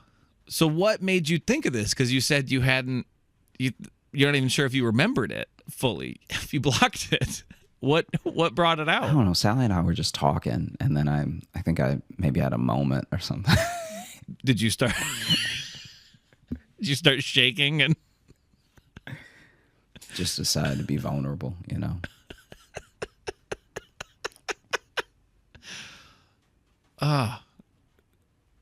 Was that your last day in soccer? Nah. I didn't stop doing soccer till I was like 13. Okay. So did it push you forward? It made you angry. Oh, it made me like, oh. angry. It didn't make me better.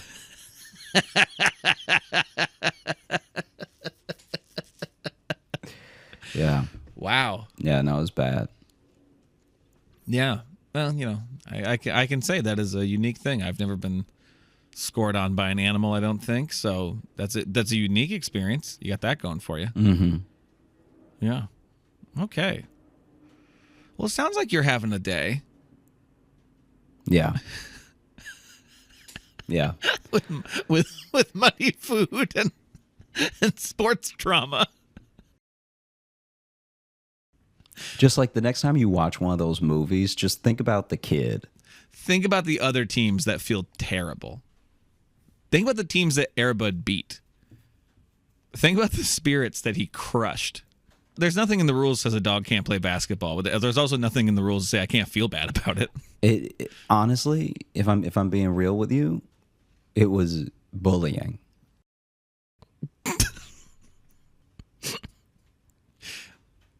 It's just let your dog be at home. It was sleeping anyway. Right. Keep your dog, get your dog off the grass. You know what I'm saying?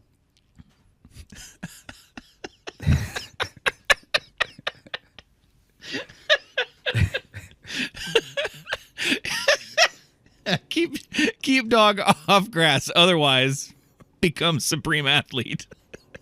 Is what the little signs will say in the yard. That dog wasn't even cute. Oh, damn. Yeah, Okay. Yeah, that's how I'm feeling about you're it. You're coming at this dog now. Yeah, I don't know what breed it was, but the breed was ugly. All right. Yeah. Oh, this dog breed? The breed is trash. Yeah. That's what this dog is. Yeah. Thank you. I mean, you're gonna hate me saying this, but like, what a piece of the Josh Johnson puzzle we've just found. Sure. Yeah. Like, yes, I knew you wouldn't like it, but like, I guess I'm speaking to the listeners because I'm sure they all heard that and they're like, oh, yeah, this makes sense. This Makes seems like a man sense. this man would get dunked on by a dog. Look, I'm the winner. Yeah. All right. Oh, okay. That was over 20 years ago. So guess who's still alive? All right. I can still dribble. Got my good limbs, can run. Yeah, but now look at you taking care of a dog. What does that have to? What does that have to do with anything? I'm just saying you got to do. What I'm does saying that have to do with anything? Just saying My that, dog like, would never be able to. I would. No, but I would run circles around my dog. Okay.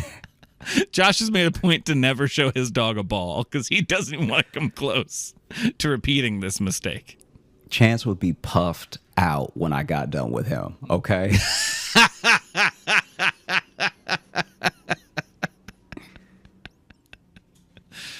Oh goodness. Mm-hmm.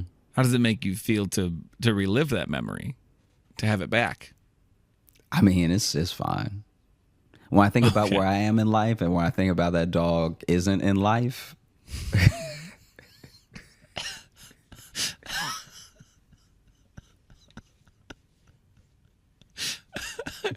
Hard cut to Josh being heckled in a comedy club by a dog. There's a whole litter.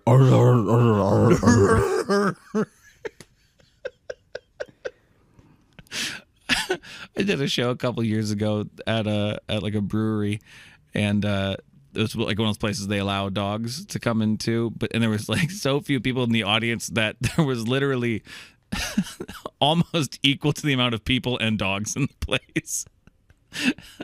Or it was like 2/3 because there was like 7 people and like 4 dogs. And I'm like, this audience is damn near mostly dog at this point. That's a strange place to be. And I think one did bark. So I think I did get heckled by a dog. So there, I have that over you. Yep. Okay, well, while Josh is dealing with his trauma, I will open up the mailbag. Let's get something else. No, that was it. Do we have another one from Anna, you said? Yeah, I was looking for that because I figured since we got a little extra time, we can do that one. Thank y'all so much for writing in. We appreciate you. We have so much fun with these. We look forward to them every week. anytime y'all send them in, we're happy. So thank you again. There it is. Scrolled past it a bunch of times. All right. But yes, we do have an update from Anna. Okay, real quick. Let's try to recap the story thus far. This is an ongoing chain of emails. Okay. So this started with her going on a date with the guy Who was a foot who ended pervert. a real toe fiend. Not only was he really in defeat, but slid under the table to remove her shoe and smell it and was like, oh, yeah, that's good. Oh, that's foot. That's foot. And then I believe that tickled her foot, so she kicked him in the head? I think in the face, maybe? In the face. Kicked him in the face, which I believe also knocked over something on the table and fell on the table Made next a big to them. production of the fall. Yes, yeah. And then something was spilled on her, right? I believe something got spilled on her. Maybe something was spilled on her from his fall. While he was, or was it he was underneath, so a server tripped over him because he was on the ground getting them good feet smells. He made it worse, whatever happened.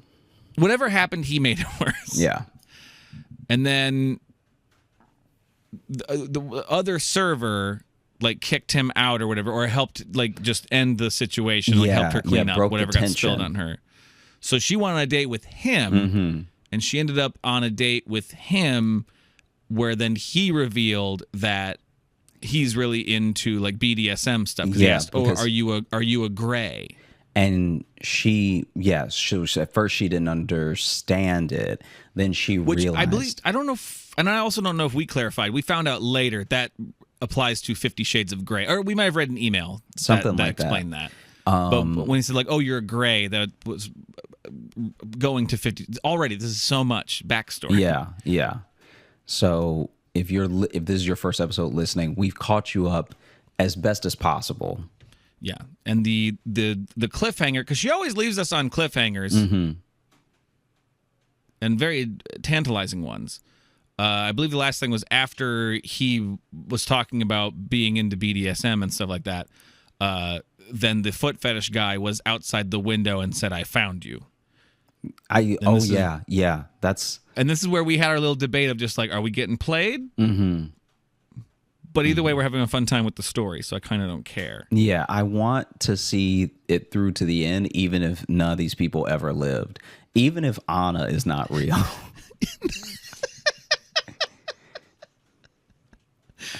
Okay, and this one I like too. This one is titled "The Showdown." Is how this one is titled. Okay, but this is from our friend Anna. All right. Hey guys, you said you never heard the expression "gray" before. It's apparently used in dating apps as a slang/short for being dominant.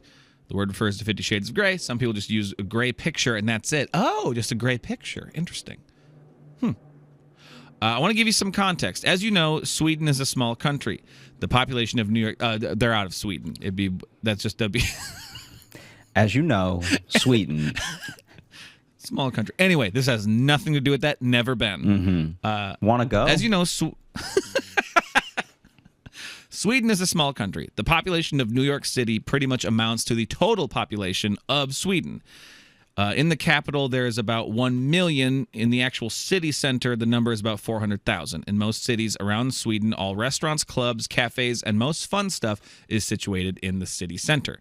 So if you want to find someone, it is possible, but statistically not likely. In my case, I was ratted out by one of two people that knew where, what, when, and who I was seeing that night. Wow. After I left the gentleman, this has been the code name for the foot fetishist. After I left the gentleman on the floor of the restaurant, I actually thought that I would never hear from him again. I'd only given him my business card, so he didn't have my private number. It'd be very funny if his name, like, we nicknamed him Tony Two Toes. You know, Tony Toes? Yeah, he loves feet because he doesn't have all his, you know.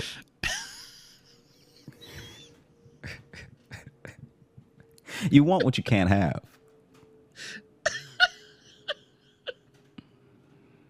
You go ahead, keep reading out. That's my bad. I liked it. I don't think.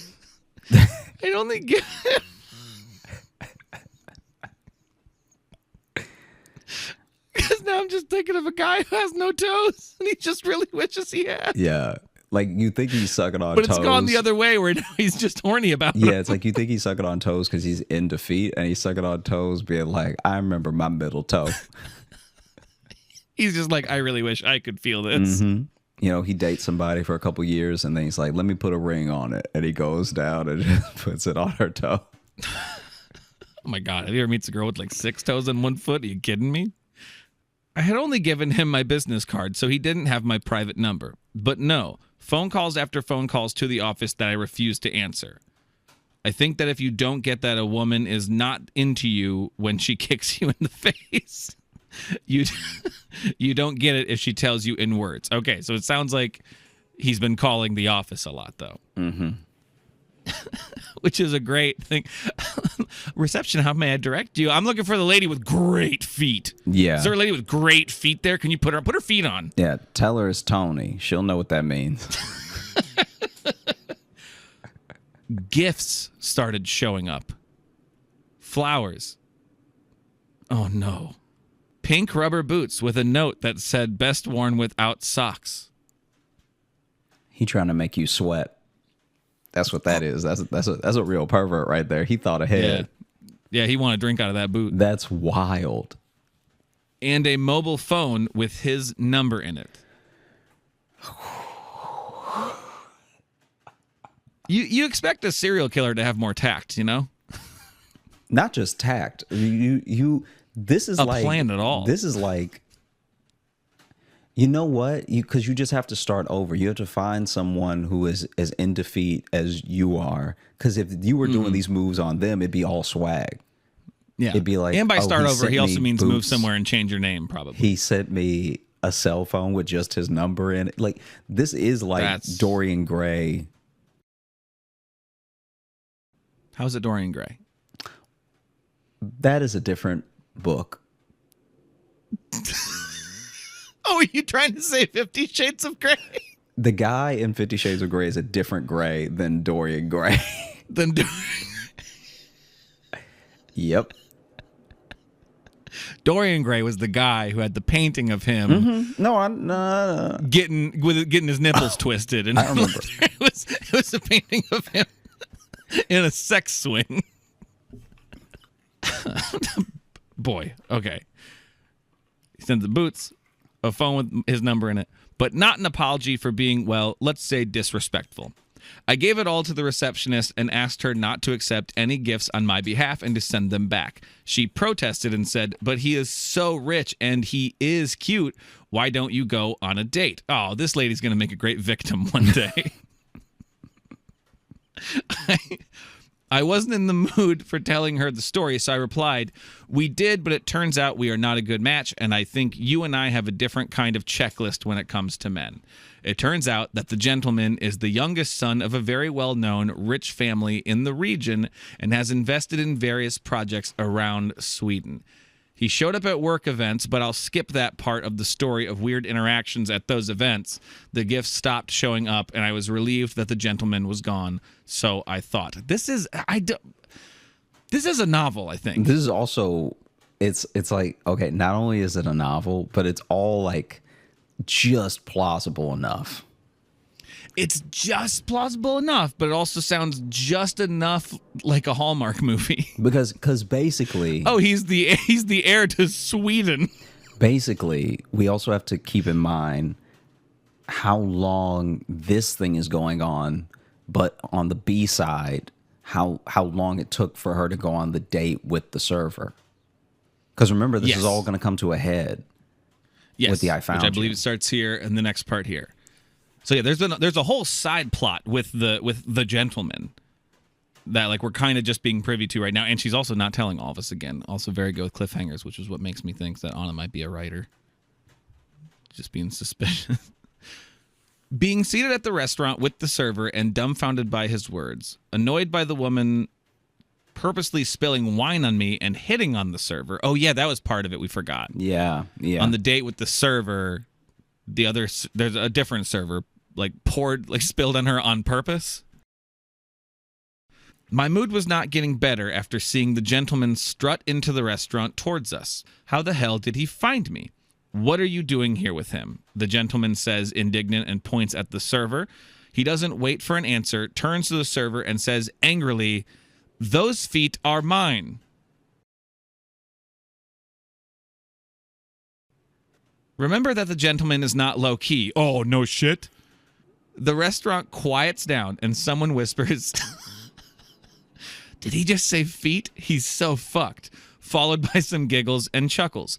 The server folds his arms and looks at me expectantly. I'm now fantasizing of how I drop kick the gentleman, but of course I don't do it. Oh, well, why stop now? You've already kicked someone on a date. Yeah. You kicked him.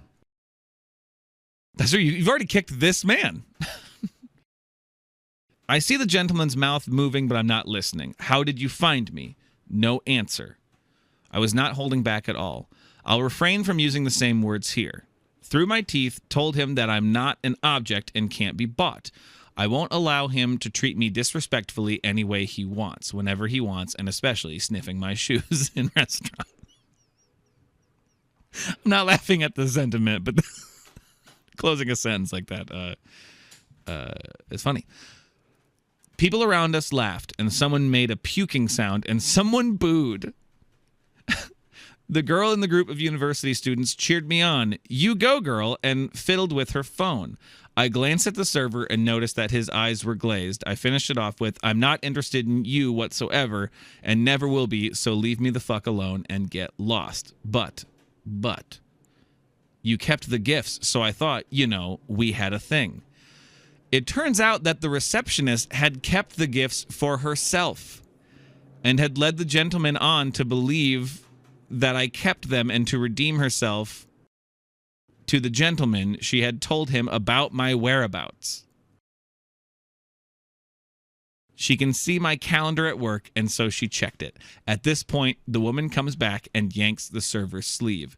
To me, she says, "Take it outside. You bothered the other guests." I pierced her with a glance and said to the gentleman that lingered, "You got 1 minute to leave, and if you don't leave me alone, I'll get a restraining order, and from there on, I have the right to protect myself. Do you understand? Kicks are a-comin'." The gentleman limps away like a sulking toddler.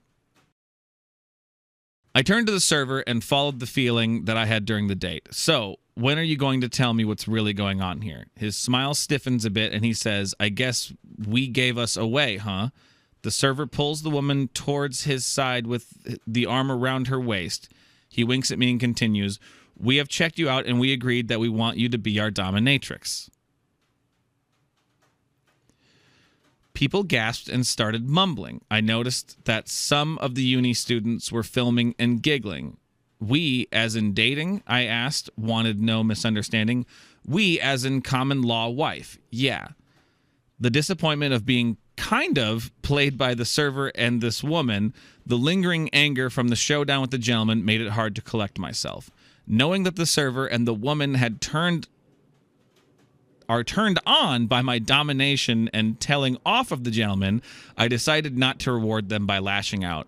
So I did my best to compose myself, and as cold as ice, I said, "Well, thank you for clarifying that. You have the right to live the way you want, but I'm one man at a time kind of woman, so thanks, but no thanks." Well, technically, there was only going to be one man. Yeah. Not a split hairs here. "I wish you the best in all you do. I'll take my leave now. Have a nice evening." I grabbed my purse and left, and as I did, I heard the server and his woman blame each other for me not agreeing to their proposal. It took some time for me to let it go and laugh about it all, and I somewhat do have trust issues. But it is a hell of a story, huh? Take care and stay cool. Love. Huh.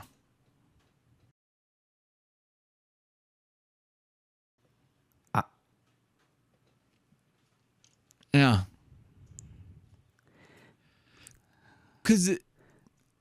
But all I could say is I hope it never happens again.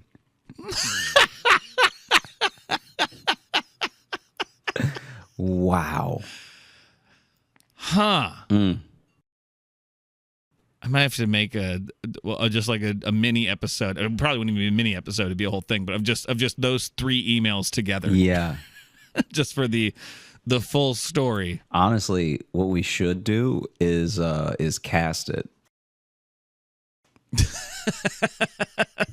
Make a little radio drama out of it. Yeah, we should cast it and then do it. Do that one as well as the porta potty one. As the porta potty thing. Oh god, now we're making full productions now. So thank you so much for listening to the Josh Johnson Show. We had a great time recording. I hope we had a great time listening. If you are looking to catch up with us on any of the socials, you can find me at Josh Johnson Comedy on TikTok, Instagram, and YouTube, where we're going to be posting clips of the show. And if you're looking for Logan, you can follow me on Instagram at Logan M. Nielsen. And if you want to get into the mailbag and just change how I view humanity with your stories and your experiences, and to really make me wonder if anything's worth it, you can send those to joshjohnsonshow@gmail.com.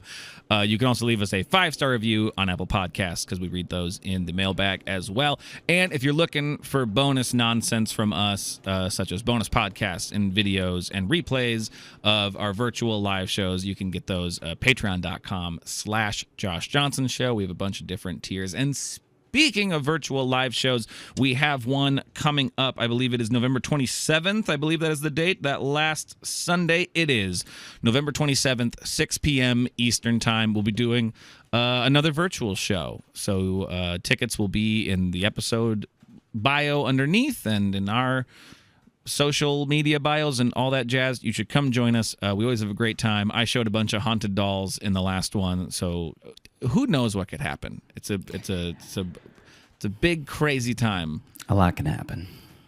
A lot can happen. Who knows what weird people we've dated will just suddenly show up and cause a scene. Oh, wow. I hope not. If in my screen one of your exes just walks in. Well, we hope you have a great rest of the week and a wonderful weekend. We will catch you next time. Hey, thanks so much for watching. Please like and subscribe. It really supports the channel. Hit the bell notification because apparently it's the only way YouTube will tell you that something happened. And just tell a friend. That's the biggest thing you could do. Just tell one person in your life that you like, maybe you don't like, that this video happened to you. We release the podcast every Thursday on all the podcast apps, so you should find us there and subscribe on those and comment and leave reviews and whatever on all of them. And also, if you want bonus stuff, you can join our Patreon, patreon.com/Josh Johnson Show. We have bonus podcasts and videos and stuff there, and we'd love to see you.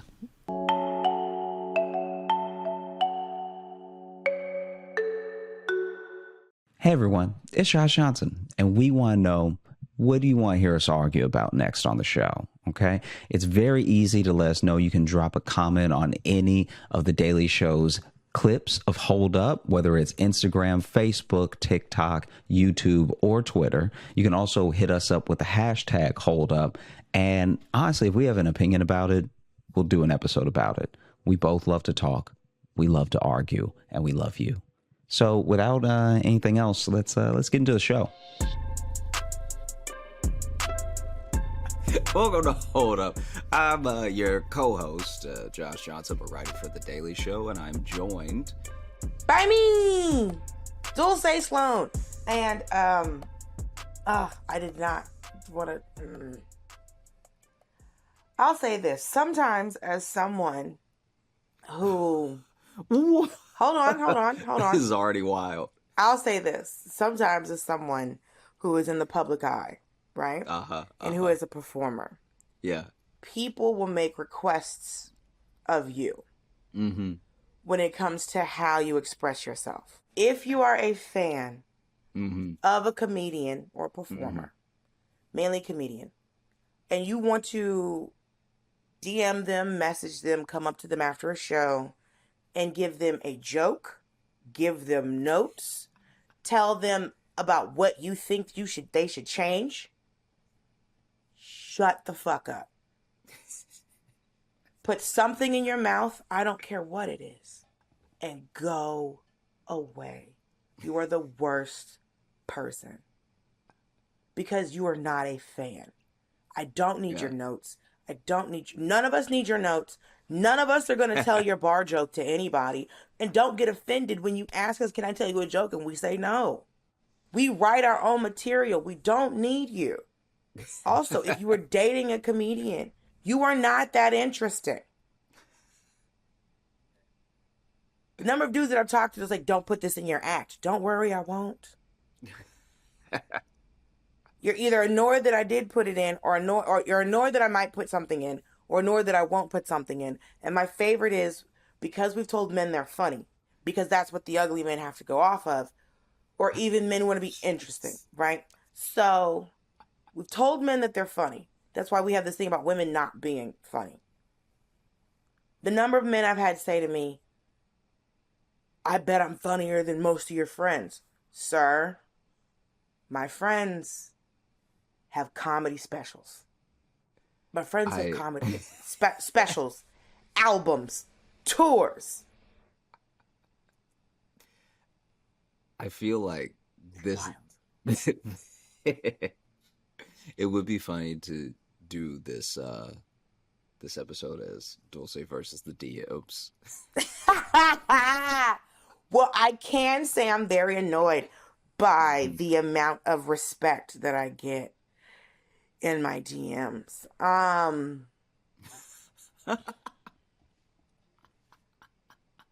There's never a man trying to holler at me in my DMs. Ever. There's always some annoying woman.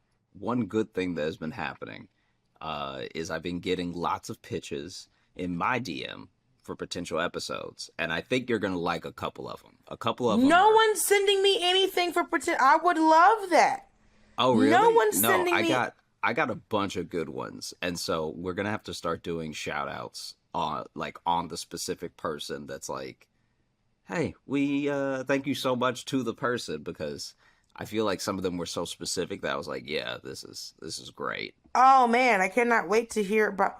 What are some of the ones that we're never gonna do? I mean, I don't see us doing DC versus Marvel. That one's not really gonna happen. No. Don't know enough about either camp. Don't know who's who. I don't know where Spider-Man stay. I don't know where Batman live. Also, Michael Keaton is the only Batman I care about.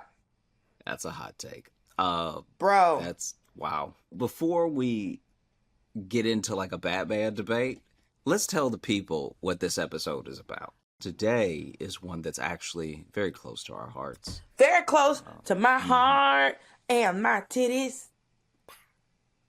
See what I mean though about the like I sort of said a thing and then you sang a thing. You felt like you were gonna stunt on me in my face. I'm not trying to stunt. I'm just trying to live my best life. Listen, I got these nails done. Okay, I have the nails of the woman, like I said on Instagram. I have the nails of the woman that Dolly Parton warned us about. Okay, I am Jolene.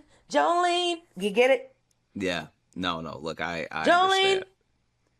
So while you Jolene. Listen, I didn't have a proper warm up, so that didn't. Jolene.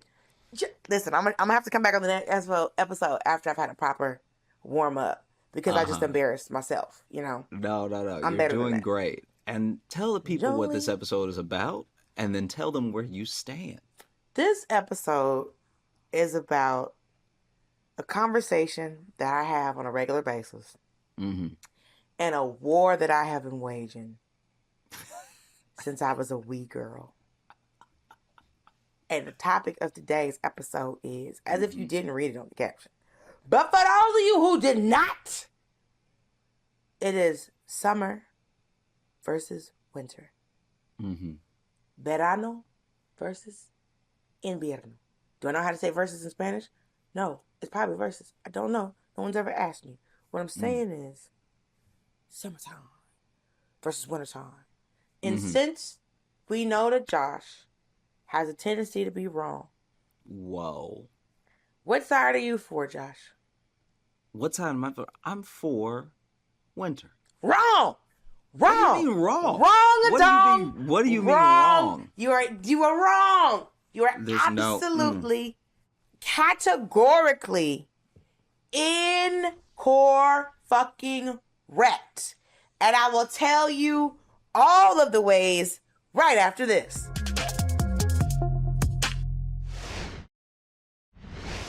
And we're back. Listen, Josh, I can say in the history of us doing this podcast, I never really let you fully get your points out before I stomped them out of existence.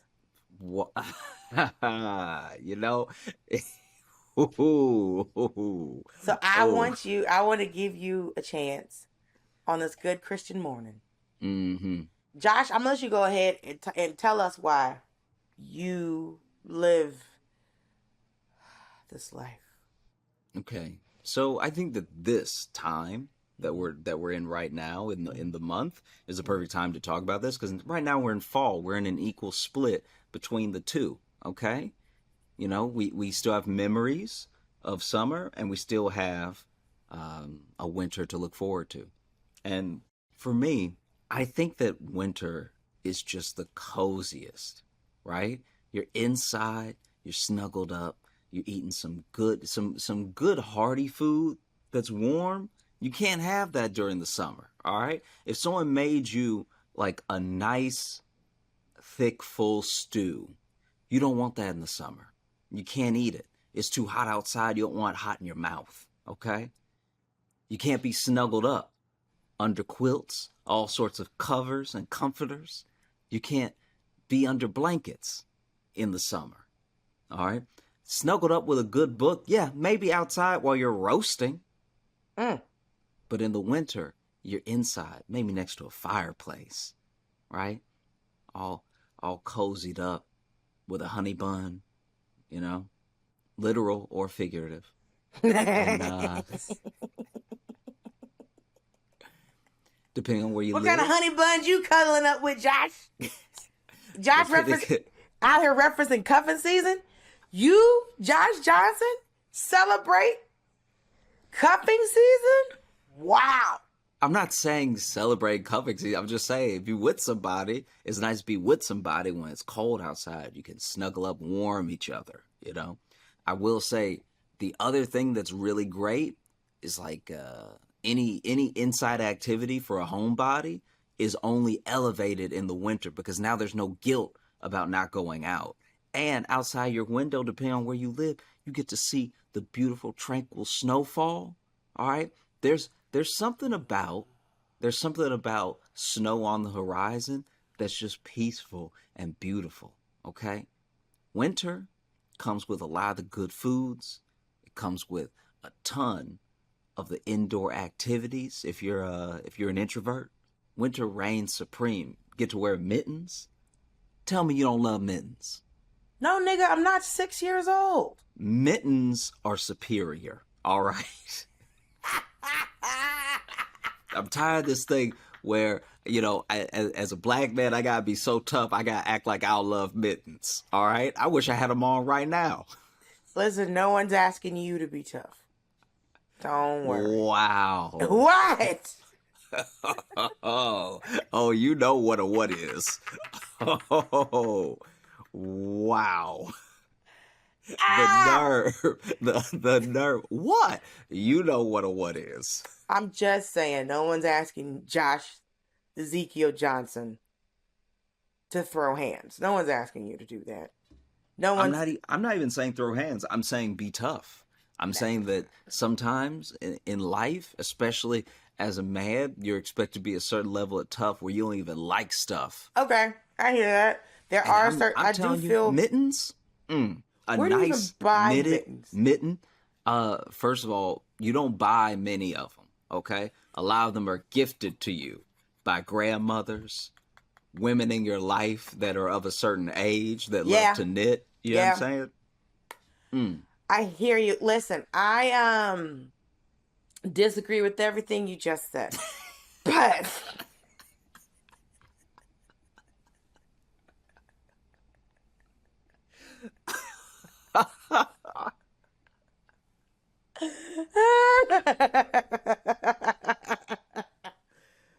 I'm wearing my best summertime dress because I'm trying to keep hope alive. Yeah, you look nice. Looks Thank good you on you. so much. You know? This is a dress whenever I wear it on stage is to let white people know that I have white friends. Look at these sleeves. Oh yeah, the sleeves scream. Yeah, I didn't enjoy Midsummer, but I watched it, to support the white community. Midsummer Night's Dream? What are we? Oh no, the horror movie Midsummer that only has. Oh, white I people don't in watch horror movies. It's hard enough out here, dog. I don't need my brain attacking me anymore. That's what I'm saying. It says that. I'm not saying you did that. I'm Oh saying yeah, it this says, dress definitely. Yes, I support. Yes, this dress definitely says yes. I'll have a beer.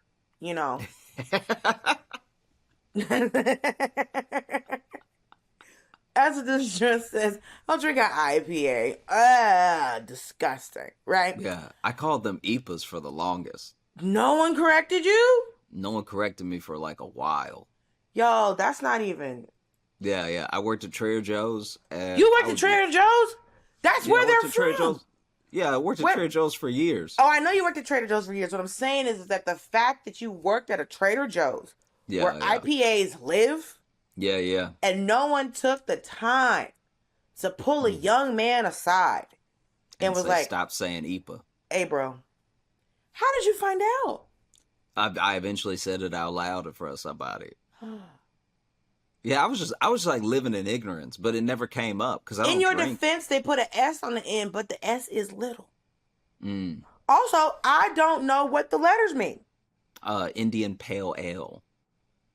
Do we mean like Native American? Oh, I have no idea. I just know that when it's spelled out, that's what it. Is there a beer making history among the Native Americans or the people of India? I have no idea. Yeah. I mean, I didn't understand it even when it was explained to me. I wished that IPA was right. I mean, at the end of the day, they're still nasty. Yeah. I think Fair you enough. have to really be a white man to enjoy them. I truly think they're tuned perfectly to that palate. Because I've never seen anyone who wasn't one. Yeah, I don't drink, so I have no idea. Oh, I always forget you. No, I never forget you don't drink. I'm always like, Josh, I love imagining you at like a college party. Just being like, I don't. Oh, yeah, no, I was standing there. Good Lord. I can't say I don't not drink. One of my friends was like, have you considered not like stopping drinking? And I was like, I don't drink enough to stop drinking, if that makes sense. I feel like I've only ever seen you have a drink twice, and I've known you for years. Yeah, I don't drink all the time. And if I do drink, I'll have one or two. I don't like being drunk. Now, I guess I'll ask you this then. Since you're on the side of summer, Hell yeah. do you still drink the same things in the summer as you do in the winter? I do the same thing year round. Year round, okay. So I enjoy soju year round. I enjoy a whiskey and soda, tequila soda year round. If I am going to go for a fruity beverage, your coladas, your daiquiris, your margaritas, it is usually warm outside. Okay. I will have a margarita year round if there is queso. Wow. Okay. First of all, that makes perfect sense. I used to work at a Mexican restaurant, and that makes perfect sense. But also, would not have, if you had not said anything, paired them together in my mind. You gotta have a margarita if you're eating queso. You got Yeah, that's what I'm saying. It's like that makes so much sense. And looking back on when I would, do the orders and when I was serving, yep. But also never put it together until just now. Oh yeah, because you need the acidity to bust up all that cheese. But then you need the cheese to help regulate the acidity. I want you to have your own cooking show because bust up is an incredible way to describe it. Bust up. Well, the thing is, you can't, and you usually can't get, I did not realize this until I left the South, but you can't get white queso out of like a couple southern, like when you leave. Yeah, that's true. Also, I recently bought a knitting machine, and now I'm out here making beanies, scarves. Josh, what color beanie you want, baby boy?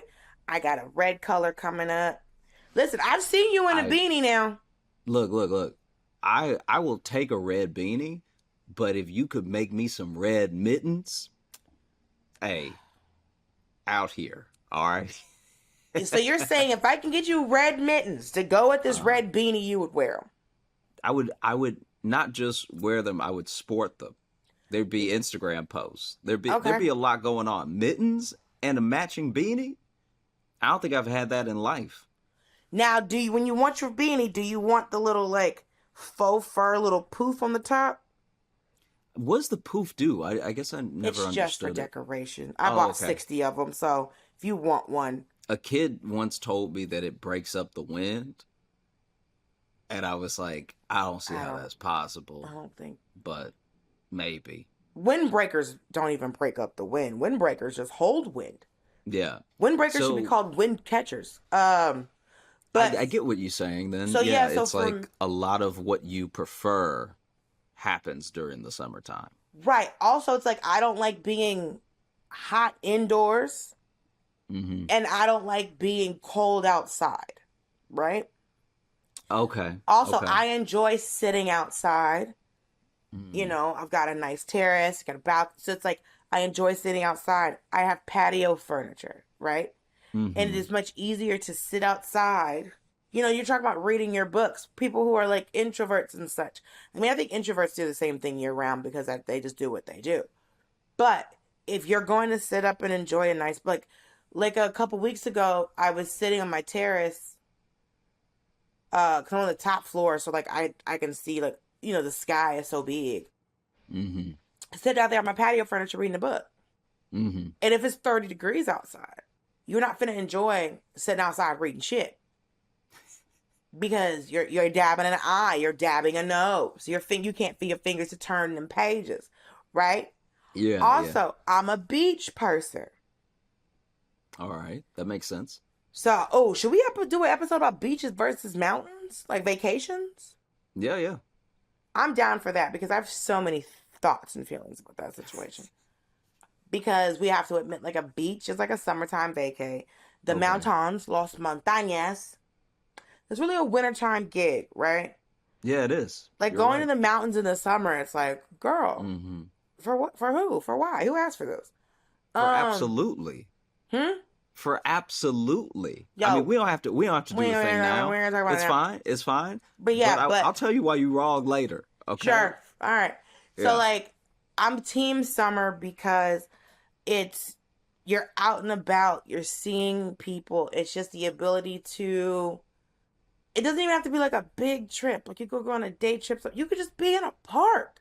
Mm-hmm. You could just sit in a park and enjoy your day. You can have a couple of nibbles, maybe some bubbly, maybe some ipas, whatever you would like enjoying when you're out enjoying a nice day.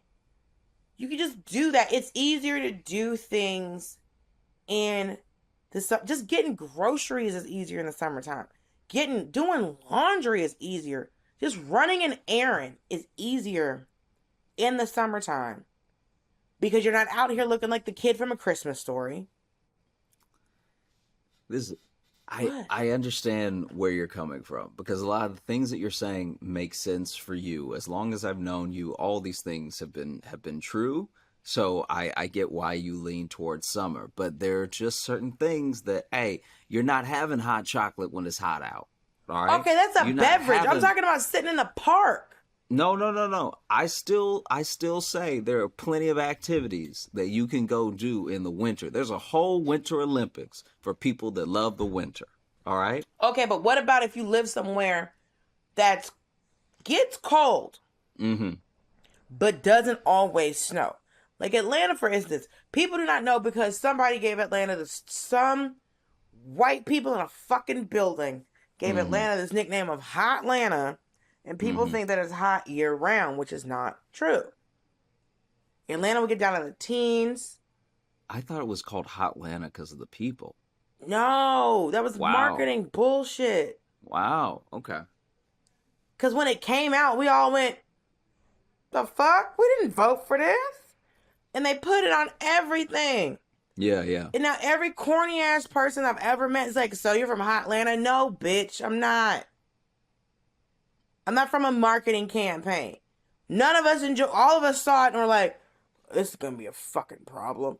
Like, no one's running around like New York, like, no New Yorker's like, yeah, I'm from the Big Apple. Like, no one's doing this. No one is doing that. I'm not running around calling it a peach state. I think for me, the things that I enjoy doing the most are during my favorite season.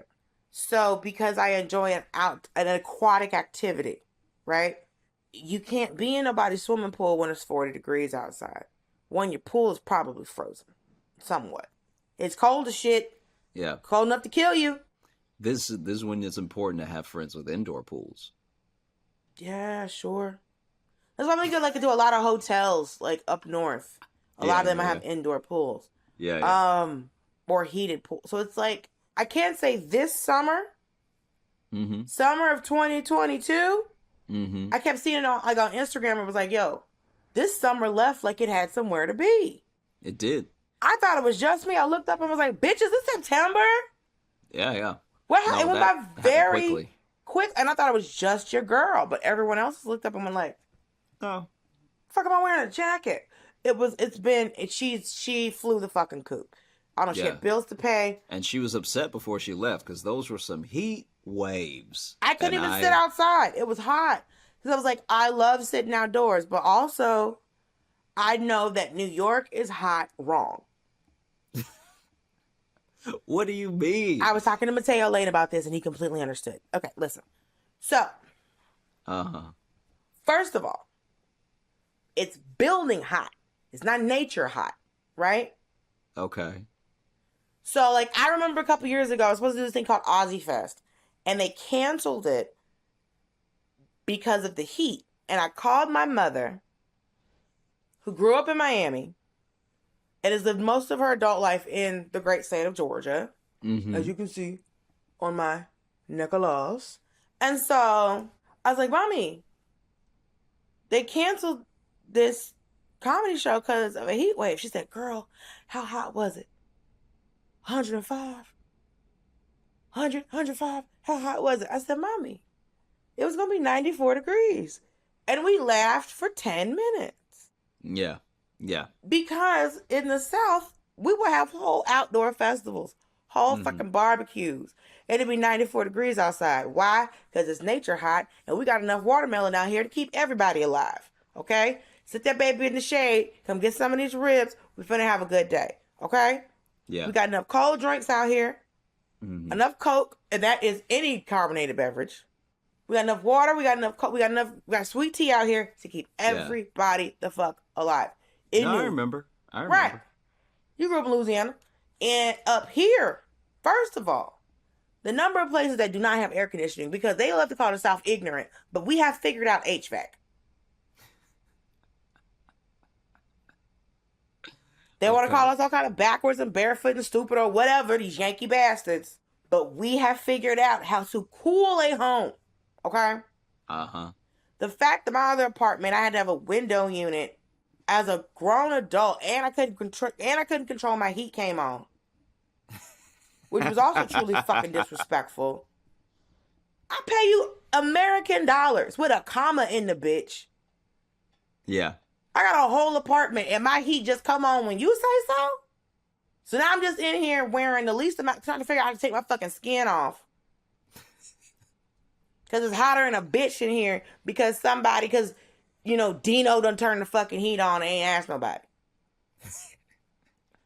So, I'm a summertime gal because your best family get-togethers out here in this summertime, right? Also, my birthday is the ultimate summertime gig. Yeah. My July birthday 4th. is July 4th. Wait, Josh, when's your birthday? March 6th. Why did I not know that? I don't know. I don't really bring it up. Wait a wait a minute. Josh Jebediah Johnson, how dare? Yeah, I just let it, you know what I mean? I think that for me, I truly understand what you're saying. I'm not saying summer doesn't have a lot of amazing merits to it. My con with summer is the heat waves. And you're saying that New York is hot wrong, but isn't California having the same sort of concrete heat issue? California, first of all, is a desert. Mm-hmm. That's the main thing. Yeah, they don't have water. Yeah, and I mean, the thing is, they put that there, which is very confusing that they even did that. Yeah, I think at the time it was cheap land, and so then they built there. Oh, that makes sense. I mean, it's not probably the best. No, it's not. idea. It's not a great idea long term. So, like, I've lived in LA during a heat. This is the weird thing about being in LA in a heat wave. Mm-hmm. There was one day where it was 108 degrees, and then the sun went down, and it was 70 degrees. Yeah. And I was like, how do you not catch your death in this bitch? Because I've been in Georgia, and it's been 92 degrees at 2 o'clock in the morning. Mm-hmm. The sun hasn't been out for hours, and it's still not in the 90s. Yeah, but the temp has sense enough to regulate. Right, the 10% enough to regulate. So, like, LA bounces around. Because that was a weird thing when I first moved there. I was like, okay, you know, it's 85 degrees out here. We out here looking cute. And then at nighttime, it would be 65. I was like, oh, that's why everybody in this bitch always has a jacket with them. Yeah, yeah. It's very confusing. And then when you get there, you're like, oh, I get it. So that's why everyone's clothes out here don't make any sense. Yeah. Because once the sun goes down, you don't know what the hell temperature it's going to be. But it's like your most fun activities are during the summertime. Also, and I hate separate. Oh, so you enjoy snowboarding? You enjoy tobogganing? You enjoy skiing? It's not about snowboarding or skiing, all right? It's about having like a nice nature walk in the winter. If I'm in the woods in the winter cold. when it's Why are you snowing, out? It's 30 degrees outside. Go inside. What do you mean? It's You fucking can freezing. People act like you can't gear up for the winter. Ugh. You could be so comfortable if you just gear up for the temperature. In a heat wave, you can't take off the skin. You can take off everything, but you be naked and still hot. All right. But in winter, you gear up enough and you're just comfortable. Until you go inside somewhere and then you're sweating your life away. Because that's the other thing about the wintertime. Is that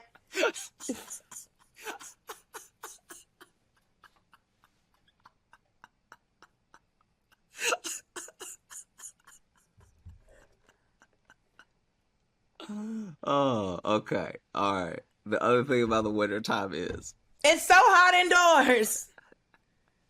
Because that's the thing. Warm. It's just No, warm indoors. everybody's not regulating this shit right? So, like, I got on this sweat because, like, that's why I learned to wear winter on the outside and summer on the inside, because you'll see somebody have like a full thick ass whatever a cable knit is what the kids say, thick ass cable knit sweater, right? And they look cozy. Yeah. But now they've come inside a building. Mm-hmm. And the building is set to hell, right? I've been inside of bars that was too hot. When I was in Indiana over the weekend, everywhere we went inside was too warm. It was too warm. It wasn't cold enough outside for as warm as it was inside, right? And so, because the jacket that I brought was the coat that I brought a coat. I should have brought a jacket, right? In New York, you're like, okay, light jacket, jacket, coat. So it's like there's these levels where it's just like, you know, it's like, oh, I got a jacket, I got a light jacket, right? I'm running around. Okay, let me get a coat. Okay, now let me call North Face. Let me get Goose Down involved. Okay, I had to bring animals as reinforcement because I'm fucking freezing. I mean, you know, you've seen my coats. They're warm. They're very much warm. But so it's like you have to have so many. There's hats and scarves and boots and gloves, and then you gotta have salt for the snow. Cause like this is the thing, I will give you this. Snow is pretty. Mm-hmm. The first 2 days. And then it needs to go the fuck on. Snow needs to find it. Snow needs to know. Snow doesn't know when to leave. Snow doesn't know when to leave. Okay. Snow show up and be like, hey, y'all. The first snow is very cute. It's nice. It's cute. It's quiet. Yeah. You know. Okay. But too much snow, shutting your fucking city down. Okay? Mm-hmm. Remember the bomb cyclone that hit New York in 2018? I feel like 2018 was not that crazy. If it The wasn't bomb cyclone? Why'd they call it a bomb cyclone if it wasn't so crazy? Because they were getting too hyped. It was just a fucking blizzard. We already had a word for a bunch of snow showing the fuck up. That's kind of where I was like, I heard bomb cyclone. Even I was like, all right, this may be too much snow. Like maybe we're in for it, right? But then it hit, and maybe it's because I lived in Chicago for a while, but it hit, and it wasn't like all that wild to me. Your barometer is different. Chicago is egregious. Like Chicago, they called it Shiberia that one year because the lake almost froze over. That's a big ass lake. It's a huge lake, and then you lake... see the sky view, you see how far out of the shoreline that it froze, and I was like, oh yes, this is actually too cold. Is that Lake Michigan? Let me see. I believe so. Which lake is that? You lived there for years and don't know? I wasn't really paying attention. Negro. Let me see. 1 second. Hold on. I can look it up in a moment. Not a huge deal. Nobody freak out. No one's freaking out. I'm just saying. Everybody calm down. Yeah, that's Lake Michigan. Yeah, Lake Michigan. Yeah. Why do you not know that? Because, it's a Great Lake, so I would just say the Great Lake. You would just not pick the lake? I just wouldn't pick the lake. I'd be like, a Great Lake right over there. Because there's Lake Michigan, there's Erie, there's Huron. Mm-hmm. Which the fuck is the Superior? Mm-hmm. Which I think is, being just a little full of yourself. What's this other bitch called? Ontario. You never met him. You never met him. Maybe it is Superior. Maybe it is. Maybe it ain't. I don't know. I don't work here. What I'm saying is, Chicago is the fact that you even survive. Like one of my friends, who's a thin man, moved to Chicago a couple years ago, and I was really worried about him. I was like, you're going to have to get ankle weights. He was like, why? I said, because the wind has a name. You're going to get blown down the street like tumbleweed. So. You're Nigerian. You're not made for this. You're not made for that. We're not even supposed to be here. Like, the joke that I have on my half hour where I talk about, like, black people, we're not supposed to be here. Mm-hmm. Because we're not supposed to fucking be here, bro. This ain't snow hair. That's why I don't trust these Yankee niggas. Because they be out here like, yo, I fuck with snow. Like, no. Just to get your jeans, nigga. This doesn't make no sense. It does. You can't make trust sense, these though. Yankees. You cannot trust these snow niggas. You can't. Snow is beautiful. For 2 days. And then it shuts your... Snow is great. And then you know what happens in New York? This is what happens in New York. You just watch the layers of snow and just the amount of dog shit that shows up. And all this other... Like, you're just watching trash show up is what happens when snow melts in New York. Okay? Dirty snow. Yellow snow. Just ice. Just the snow. Like, that's why I was so... When that bomb cyclone hit, I was like, this is a blizzard. Why are we not calling this a blizzard? This is just a bunch of fucking snow. Yes, I'm fully aware that summertime may be the time of the hurricane. I'm aware. Mm-hmm. Hurricane season starts in August and runs until about what? October, November? Look. So technically fall. It could be fall's fault. I'm not stressing that summer is hurricane season or anything. All I'm saying is that the heat wave, I'd be interested in what kills more people. Is it the heat wave or is it the potential blizzards? You know, I can tell you that in a lot of states, you are not allowed to cut people's gas or power off in the wintertime. Mm-hmm. It was funny. I used to work for this power company in Florida years ago, and there was a big freeze that happened in Florida. Remember the year we didn't have any tomatoes? Like every fast food place is like, we ain't got no tomatoes.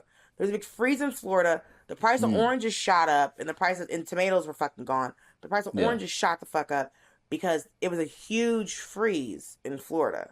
And the last time there was a big freeze in Florida, I was living in Florida, and to see people in Miami who have never felt 40 degrees have to deal with 40 degrees was a wild thing. But you're not allowed to cut people's power. So people were calling and hey, you're not allowed to turn my power off. It's the wintertime and it's freezing. And I was like, well, ma'am, technically, that's not a law in your state. She said, why? I said, because it's never been cold enough to pass that law. So it's not. Yeah, it's never been cold enough to kill you. Right. We're turning your lights off. Your lights are already off. I'll try, but technically this law does not apply to you because you don't live in Detroit.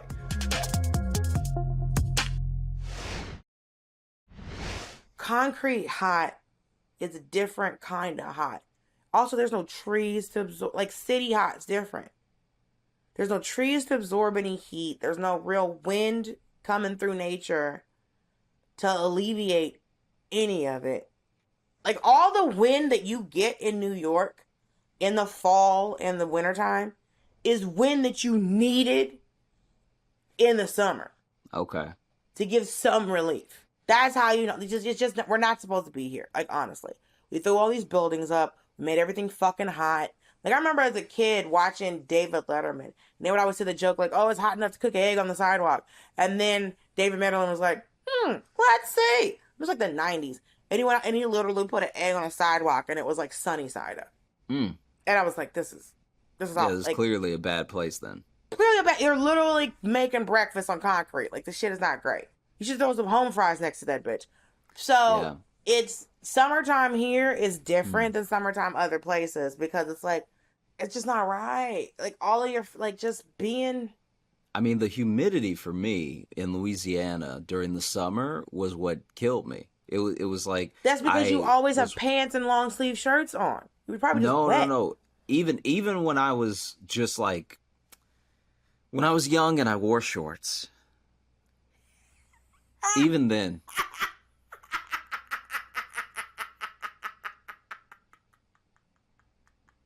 Even then, it was walking through hot water. Ugly. The face I just made was so. Did you see that? It just hit me so hard. It just hit me so hard. I was looking down. I didn't see you at all. It was just pure.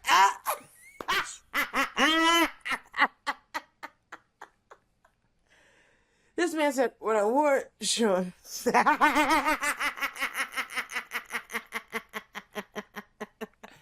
Back in those days when I wore shorts, it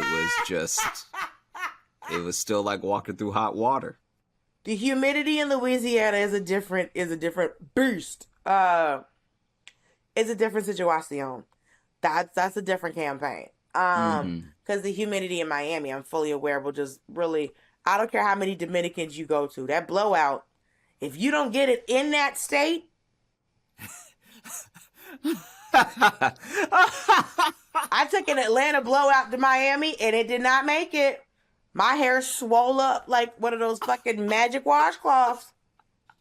Oh, God. Girl. Hair was donezo. You got to get your hair done in that humidity to fight that humidity. But the thing is, when you live somewhere that's humid, your skin,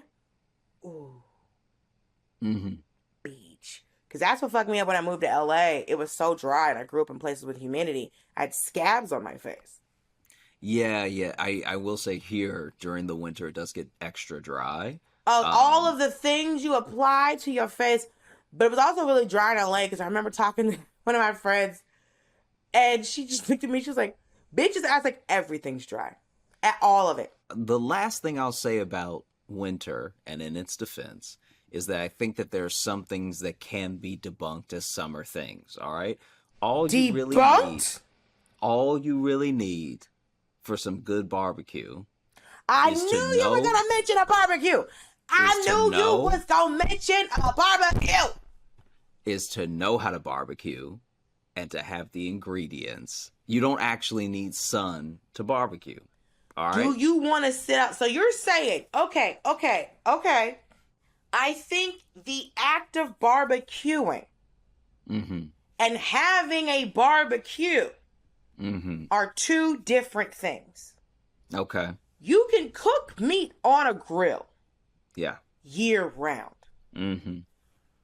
But having a bunch of people come over to your house to enjoy grilled meats is easier.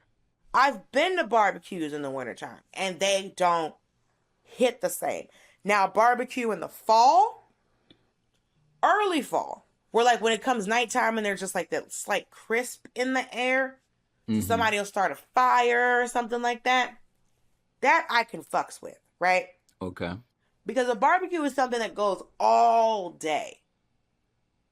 And everybody knows the temperature drops at night, regardless, most of the time. So a barbecue, when it's cold, it's like, bro, it was already cold when the sun was out. Now you want me to hold this chicken leg when it's even colder? So you're saying, I understand eating barbecue and eating indoors in the wintertime. Yeah.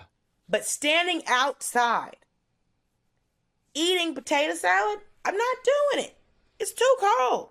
But it's not about being outside for me. For me, sometimes the outside is to the detriment of the barbecue. Sometimes it's so hot that I'm actually not having fun at this barbecue waiting for the meat to cook. There's a time and place to be in your house.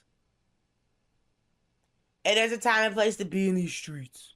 And I know we're coming to the time in this trash ass city where it's gonna be a lot of in the house. And that's why I got a knitting machine. Because that's why Josh Johnson's finna be out here in a nice beanie and a fresh pair of mittens. So do you want the poof at the top? Because I can make it where it's like a real cool guy beanie where there's no little kid poof at the top. Or we can have you out here being Poof Johnson. I mean, I would honestly take the no poof. Okay. And I don't know if this is too much to ask, but can the inner lining be satin? I will figure that out for you, friend. Because then if it's already satin in the oof, I'm wearing it like every day. You know what I mean? I'll figure that out. I'll figure out how to make that happen for you because I need to make that happen for me. And I don't care if I gotta buy a bonnet and sew it inside.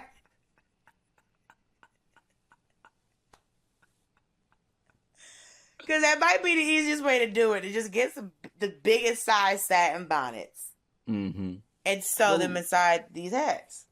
Look, we want to kick it to you, the listener. Tell us what you think, because this is the first episode where I can confidently say that there is going to be a part 2 extension. Because once we get to beach houses versus cabins, that's in my mind, the continuation of this thing. Like a mountain cabin.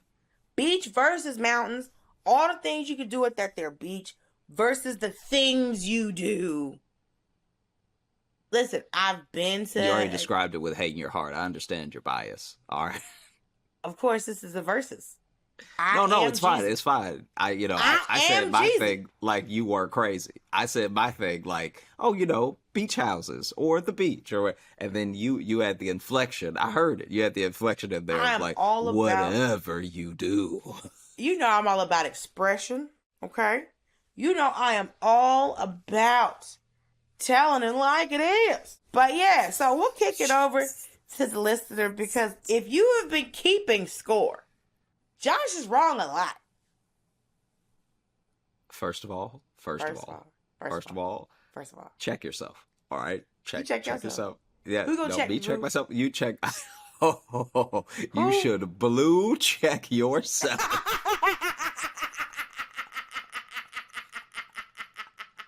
That's a new one. You should blue. I should be verified. Is that what you're telling me? I don't even get verified because I'm so wrong. I'm so inappropriate for what I'm doing right now that I need to get blue checked. Yeah, because here's Come the on. thing. Yeah, sometimes you win, even I can admit it. All right? But sometimes it's real close. All right? It's very close, and then you still take a W like it's just owed to you, like you just know it for sure, and it's not always that. You know what I mean? Listen, I feel like I'm sometimes- pretty gracious when I'm right. You know, I feel like I don't even bring it up really. You know, and then sometimes When have you been just, right? When have you been right? Give me one time. I think I was pretty right for staycation versus vacation. I think I was on point. No. I think I Oh, came no. with facts. I think I No. came with No. figures and figurines. All right.